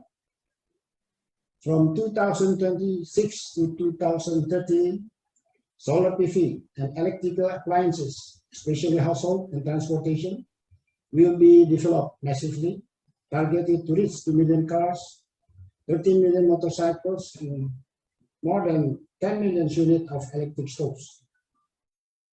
From 2031 to 2035, additional capacity of 38 gigawatt renewable energy power plant, prioritizing on solar and hydropower, as well as deployment of carbon capture and storage or carbon capture utilization storage in fossil power plants.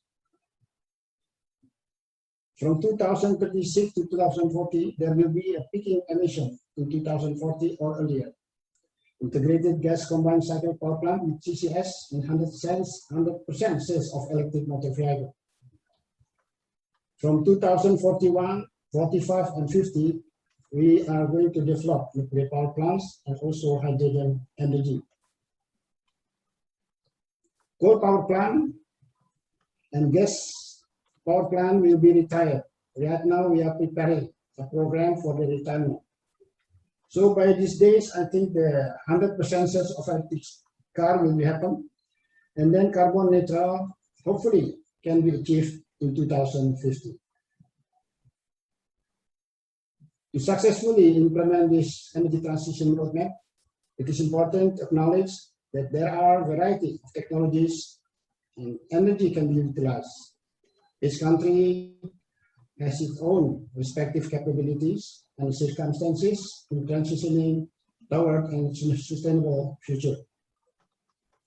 Therefore, support and cooperation with other countries and relevant organizations that have well experience in the fields of energy system, policy planning, technology, capacity building, including technical assistance, and the most important thing is financing, will be greatly beneficial in aiding Indonesia's effort to expedite renewable energy transition and recover the economy.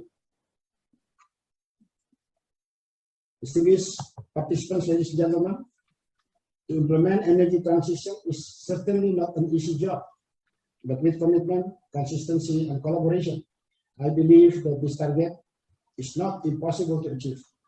We are looking forward to work together with all parties to tackle various challenges in implementing a just energy transition process. Thank you.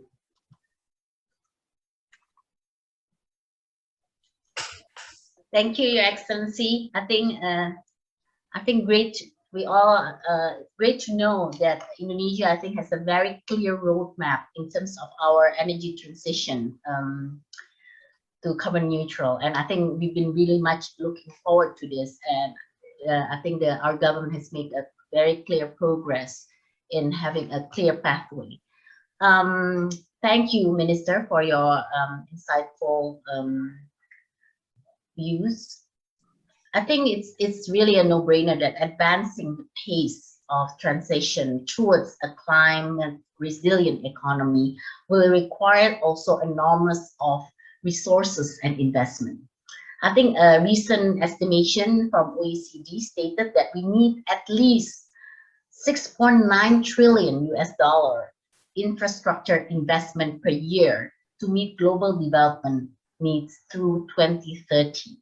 So mobilizing trillions of dollars of low carbon investment is a huge challenge, but it also presents a massive opportunity for innovative finance. So we're talking about green bond, green sukuk, SDG Indonesia 1 to be the bridge toward this net zero emission. The next speaker is Bapak Luki Ackerman, Director General of Budget Financing and Risk Management from the Ministry of Finance and the Indonesian Chair of Climate Working Group. Bapak Luki will present his insight on the topic of sustainable and blended finance for our common future. So, Pak Luki, the floor is yours. Thank you, Bu Sinta. His Excellency Bapak Luhut Pandjaitan, Coordinating Minister of Maritime Affairs and Investment, His Excellency Coordinating Minister of Economic Affairs, Bapak Airlangga Hartarto, His Excellency Chairman of OJK, Bapak Wimbo, His Excellency Minister Arifin Tasrif, Excellency Minister Suharto Manoarfa, Vice Minister Mahendra, Vice Minister Alodohong, ladies and gentlemen, very good evening from Jakarta. It's great connecting with you in this virtual meeting, and I wish you all good health and condition. Indonesia has pledged our strong commitment to shift the economy to a low carbon and climate resilient development path that has been integrated in the development policies, strategies, and programs. In this regard, the national policy directions consist of 1. Improving the environmental quality, 2nd, enhancing disaster and climate resilience, and 3rd, low carbon development. Accordingly, We at the Ministry of Finance have a role related to fiscal and financing policies, such as climate finance policy formulation and coordination, planning and budgeting for climate programs, climate budget taking, mobilizing other financing sources for climate actions. For example, government has mainstreamed climate change into the National Medium-Term Development Plan 2022-2024 and established National Action Plan both on mitigation and adaptation. So accordingly, the government has consistently allocated around 4.1% of our budget for climate actions over the last 5 years. We have started to implement climate budget tagging, or CBT, for the mitigation budget in 2016 and CBT adaptation budget in 2018. Climate budget tagging is a feature in our planning and budgeting system to track government spending on climate change and climate-related projects. Distinguished ladies and gentlemen, we know climate change actions are unfortunately quite costly. The latest estimation show that, for example, in the second biennial update report, Indonesia needs at least 3,461 trillion rupiah by 2030 to fund climate change mitigation projects. The average per year requires around 266 trillion rupiah. The government spending on climate change has been quite limited. So far, recorded only around 373 billion rupiah in the period of 2016 and 2019. In short, with current pace, there would be a significant budget gap to achieve the target set in our NDC. So with the state budget can only cover 34% of the total climate financing need, that is why collaboration with our international partners in financing knowledge and technology is key going forward. Furthermore, toward the net zero target, fiscal policy is crucial to fill the gap and leverage private finance. We provide incentives, tax facilities, and public-private partnership scheme to stimulate private investment. And we assign dedicated stand-on enterprises such as PTSMI to source and mobilize funds for climate actions. In addition, with the rapid development of global green bond market in recent years, we also look for any opportunity in developing new and innovative instruments to finance green projects. So ladies and gentlemen, as we know, Indonesia is the first sovereign green sukuk issuer in the world. Global Green Sukuk is innovative financing that is part of Government of Indonesia commitment to supporting Indonesia NDC. Minister of Finance has so far issued sovereign global green sukuk 4 times. The first one was issued in March 2018 with the amount of $1.25 billion US. Second issuance was in 2019, around $750 million US. And in November 2019, we issued the first retail green sukuk around 1.46 trillion rupiah. During the pandemic, Government of Indonesia issued the third global green sukuk in June 2020 in the amount of 750 million. And last but not least, in 2021, early this month, Indonesia has achieved the first ever the global 30-year green sukuk issuance in the world, with the participation coming from green investor reached 57%. So the impact of green sukuk issuance 2020 is not only environmental benefit, but also social benefit as shown in our impact report. In terms of environment benefit, for example, the issuance is projected to reduce 1.4 million tons CO2 gas house emission. So in terms of social benefit, the issuance is projected to fulfill raw water supply needs for drinking water of 275 million, a benefit more than 2 million households due to the improved waste management.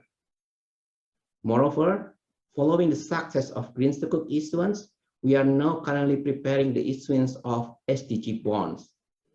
To achieve this, we are developing a new comprehensive framework covering various aspects, including green, social, and even blue financing. The framework is called the SDG Government Securities Framework. This SDG Government Securities Framework has been developed to demonstrate how Government of Indonesia intends to issue different thematic bond, green bond, blue bond, SDG bond, to fund projects that will deliver environmental and social benefit to the nation. However, our experience suggests that the issuance of thematic bond does not guarantee pricing benefit from a more competitive yield. The yield of green sukuk issuance is not significantly different from non-thematic bonds. This condition may discourage other potential issuers from issuing green or other sustainability bonds. Therefore, to encourage more sovereigns or corporation, private sectors to issue green or other social bonds, investors and market should be able to provide better incentives on sustainable or green instruments, in particular through pricing benefit. Distinguished ladies and gentlemen, Indonesia has always been very committed in the carbonization of the economy, which could be supported by several means. For example, phasing out fuel subsidies or deploying policy measures such as carbon pricing, just explained by Minister Arifin before. These are the concrete action to achieve emission reduction target and adjust affordable and sustainable transition. Many countries are making progress in this effort, including Indonesia. Indonesia has undertaken a bold fuel subsidy reform in 2015. The government has cut the subsidy for gasoline and reallocated the saving for more productive spending, such as health, education, and infrastructure development. Making this happen required a combination of mitigating the risk reform, getting the right momentum, and managing public opinion.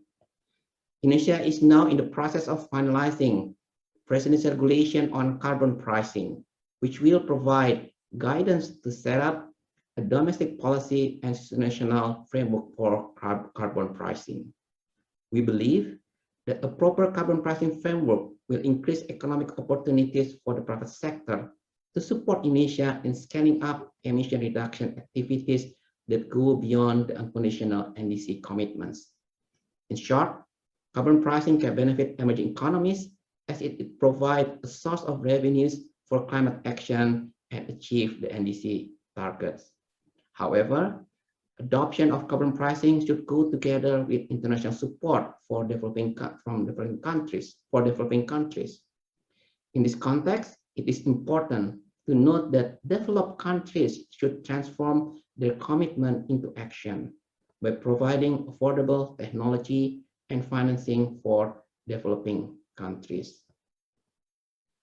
Ministry of Finance has also put effort to open financing access from global resources such as GCF. As we know, the GCF is the world's largest source of climate finance.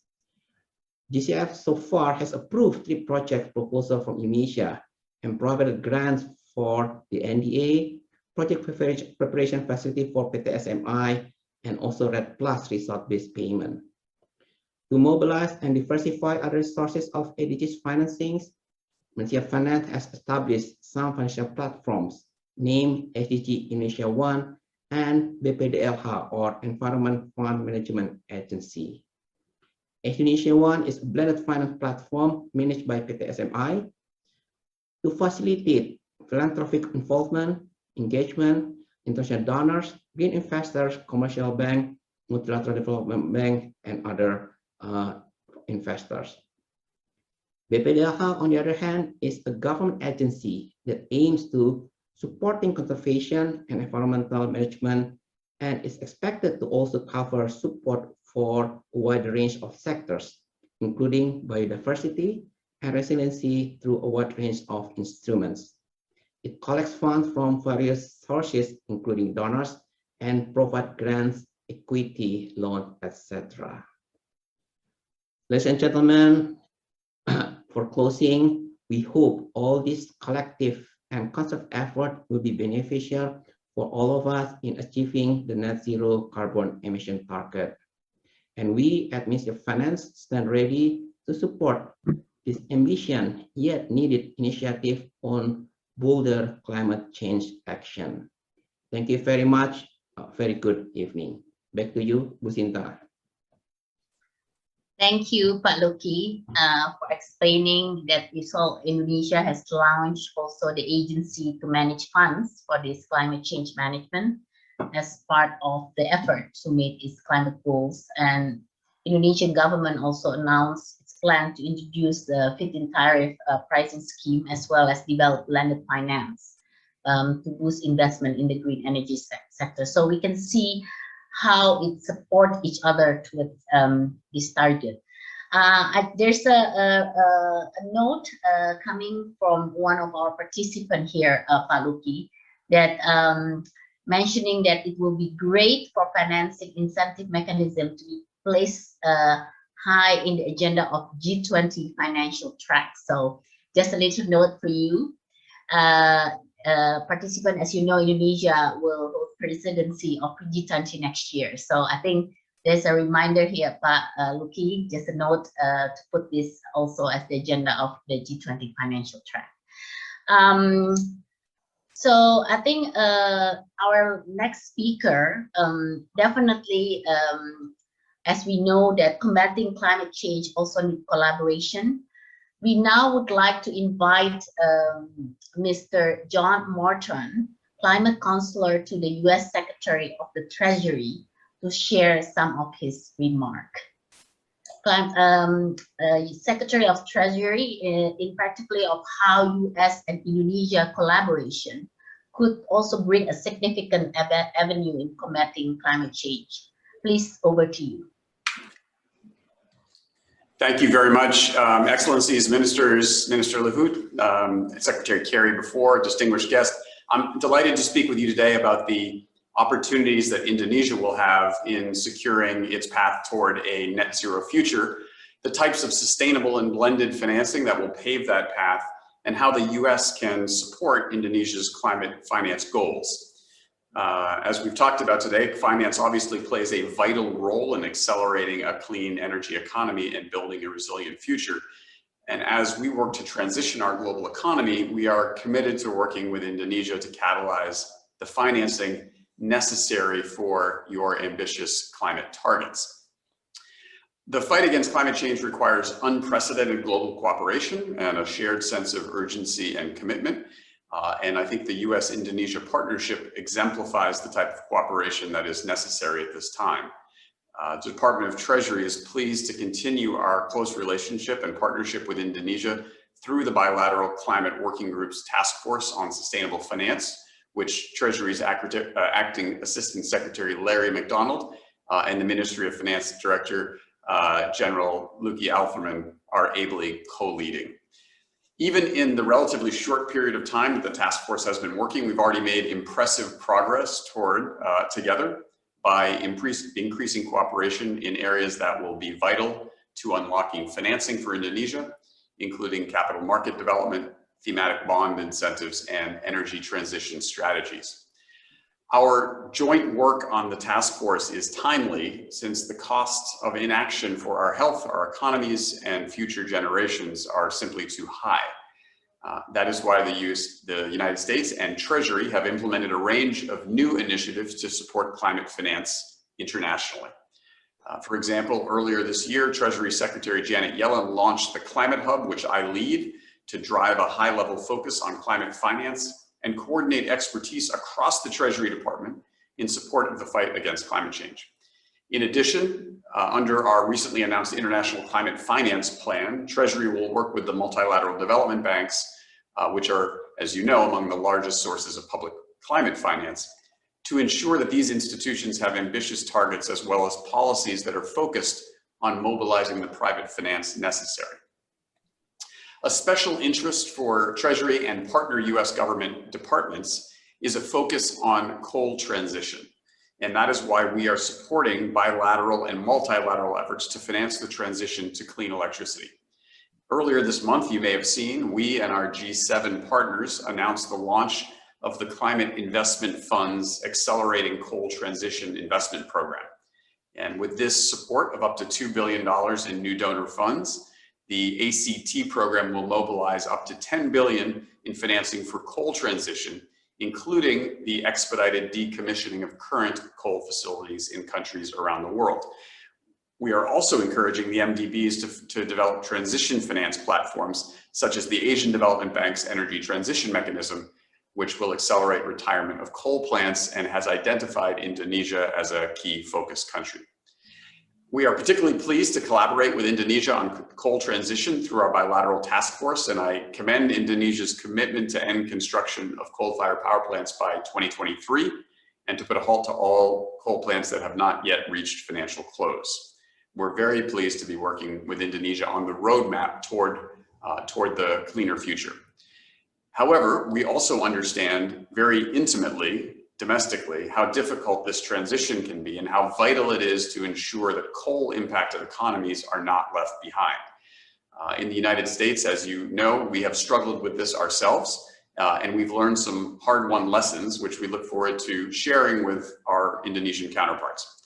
And that's why the US is currently organizing a series of workshops through the task force that will bring together top thinkers, technical experts, and government officials to work on potential financial tools and just transition pathways that support Indonesia's net zero goal. Though this transition will be difficult, there is no shortage of private sector financing for renewable infrastructure. In fact, investors are demanding more projects that align with sustainability goals. Investors have told us there is almost no limit to the capital they can direct toward green infrastructure if they have a steady stream of bankable, reliable, transparent, and sustainable projects.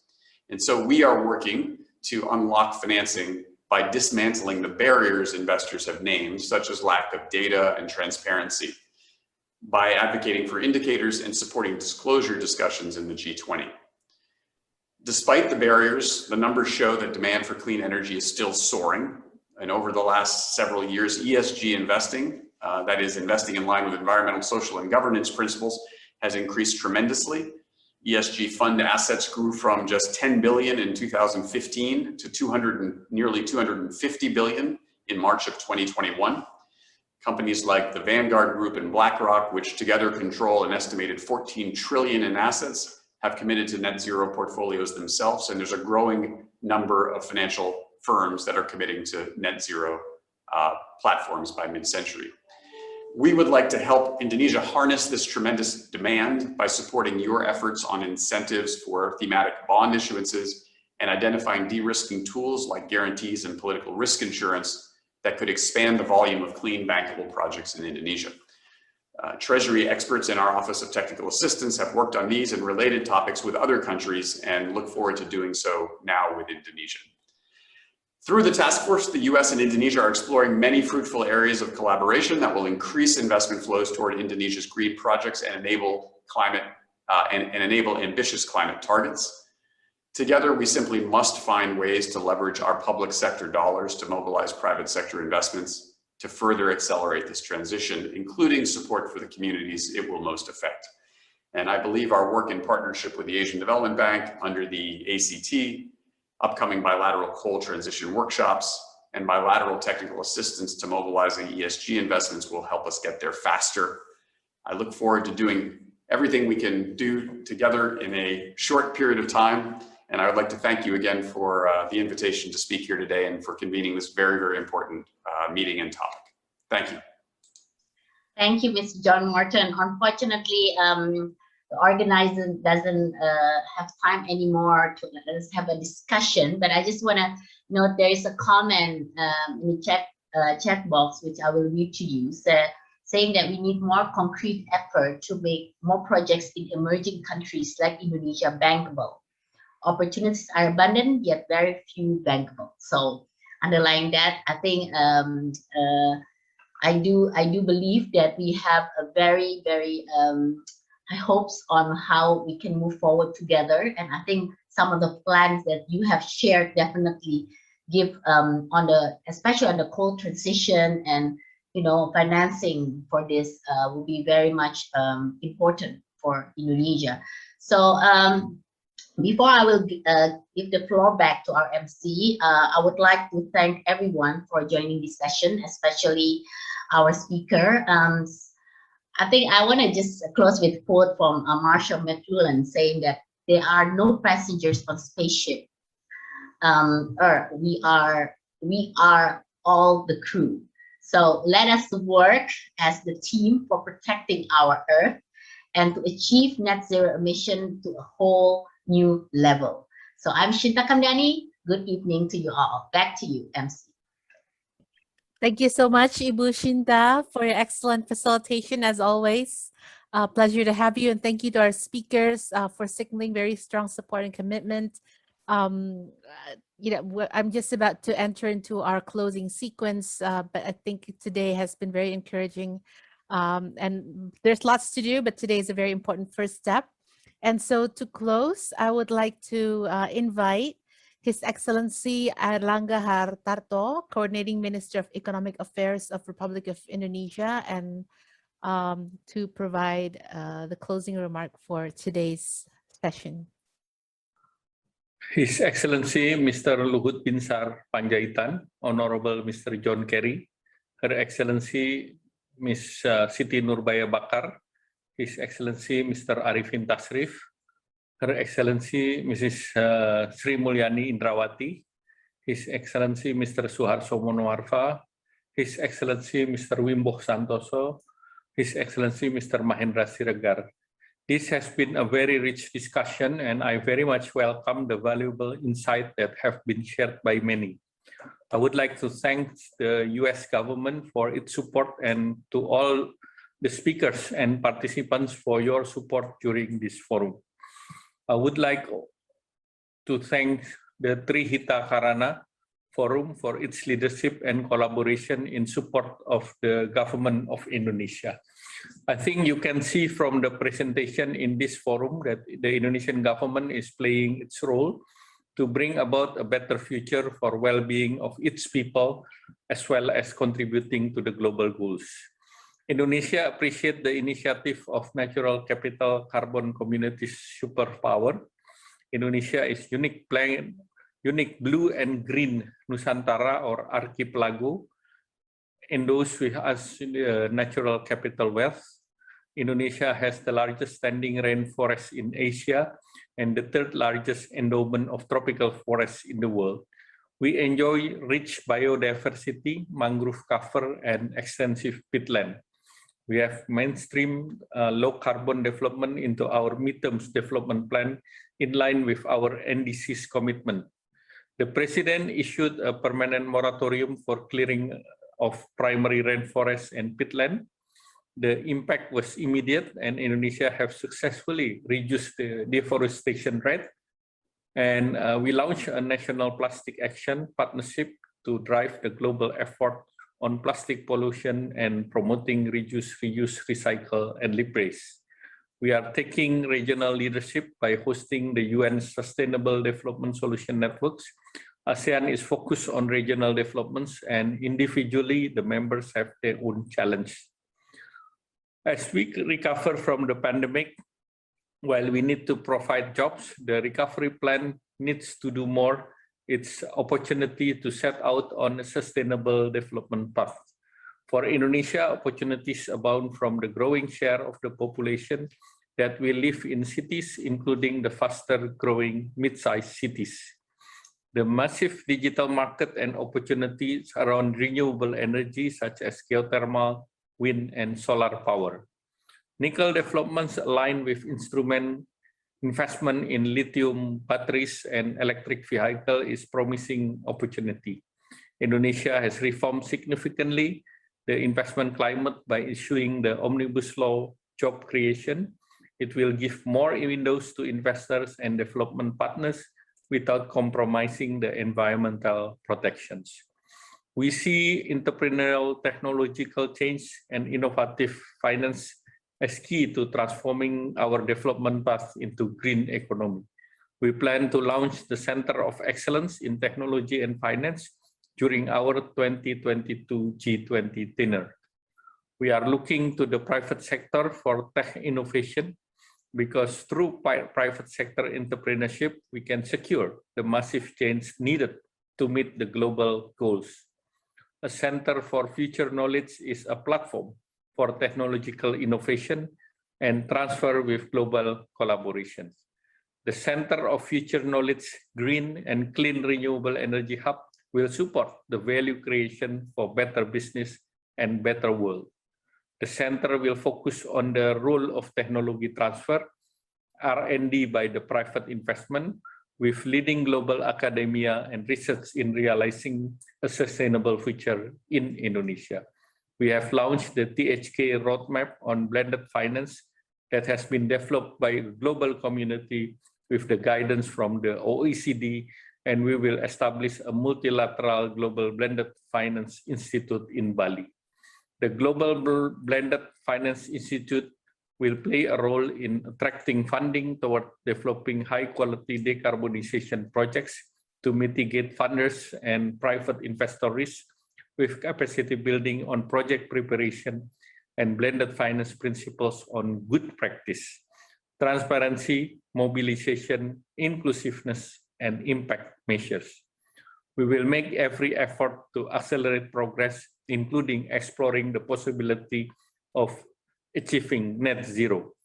Accomplishing these ambitious goals, including the scaling up of renewable energy, can create more jobs than relying on fossil fuels. However, to deliver more ambitious target requires transfer of technology and investment to support the transition. We welcome the collaboration of our partners across the G20, international organization, and civil society. Our newly established Sovereign Wealth Fund, INA, will be an important entity of funding for this development. We welcome support through investment in this fund. As President Joko Widodo chair in G20 in 2022, I can assure the global community that climate change and support for emerging economies and developing countries to achieve global climate ambition will be a priority. Thank you. Thank you so much, Minister Hartarto.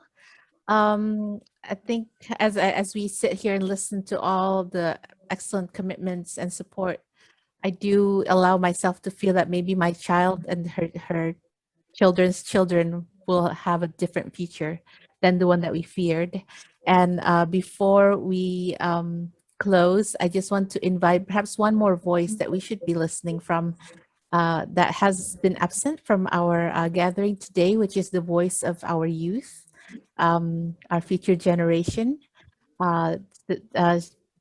We have a representative, a young lady from West Papua, who actually wrote this poem for the high-level meeting last year. Her name is May Osok.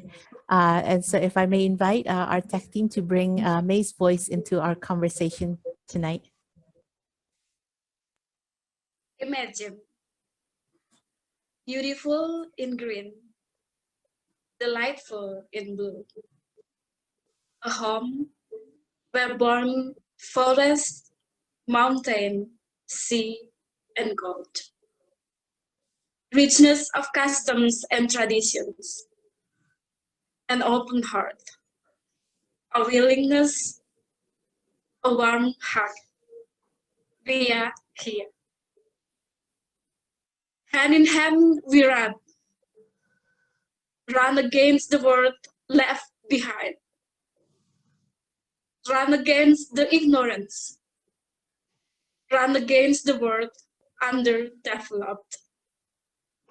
We learn, we work. We stand in love and passion to be a name, to be a better home, to be a blessed future.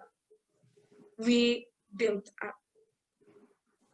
For it is not heaven fallen earth, it is heaven on earth. A child of unity in diversity.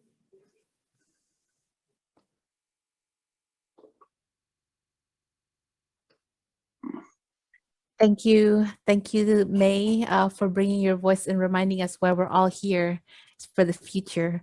I would like to invite, before we close, please, two more things. One, please bring in your voice. We have a Mentimeter poll just to capture how do you feel right now after, of course, it's been a long evening, but I hope it's worth it. And so we would like to hear from your voice. The link is in the chat box right now, and please stay for a group photo and just to say goodnight to everyone after this. So please go ahead, click on the chat and the link.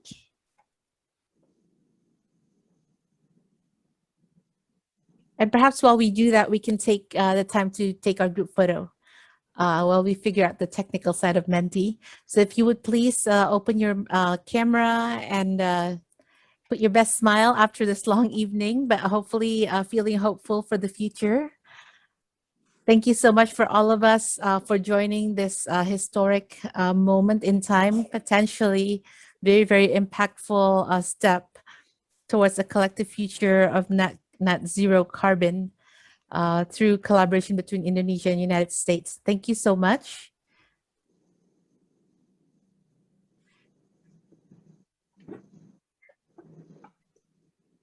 While that is loading, can we take the group photo first and then we can go back to the Menti?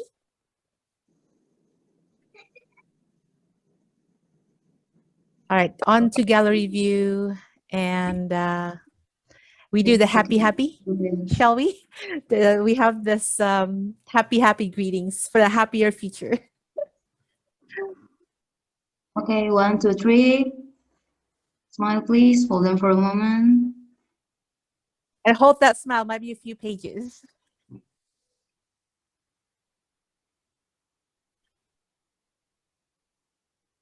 Okay, thank you, Bapak Ibu. All right, thank you so much, everyone, for being here. Please unmute your mic and say your good night, goodbye, or say your greetings and best wishes. Thank you so much for apologies for the overtime. Patience and your commitment. Bye. Good night. Become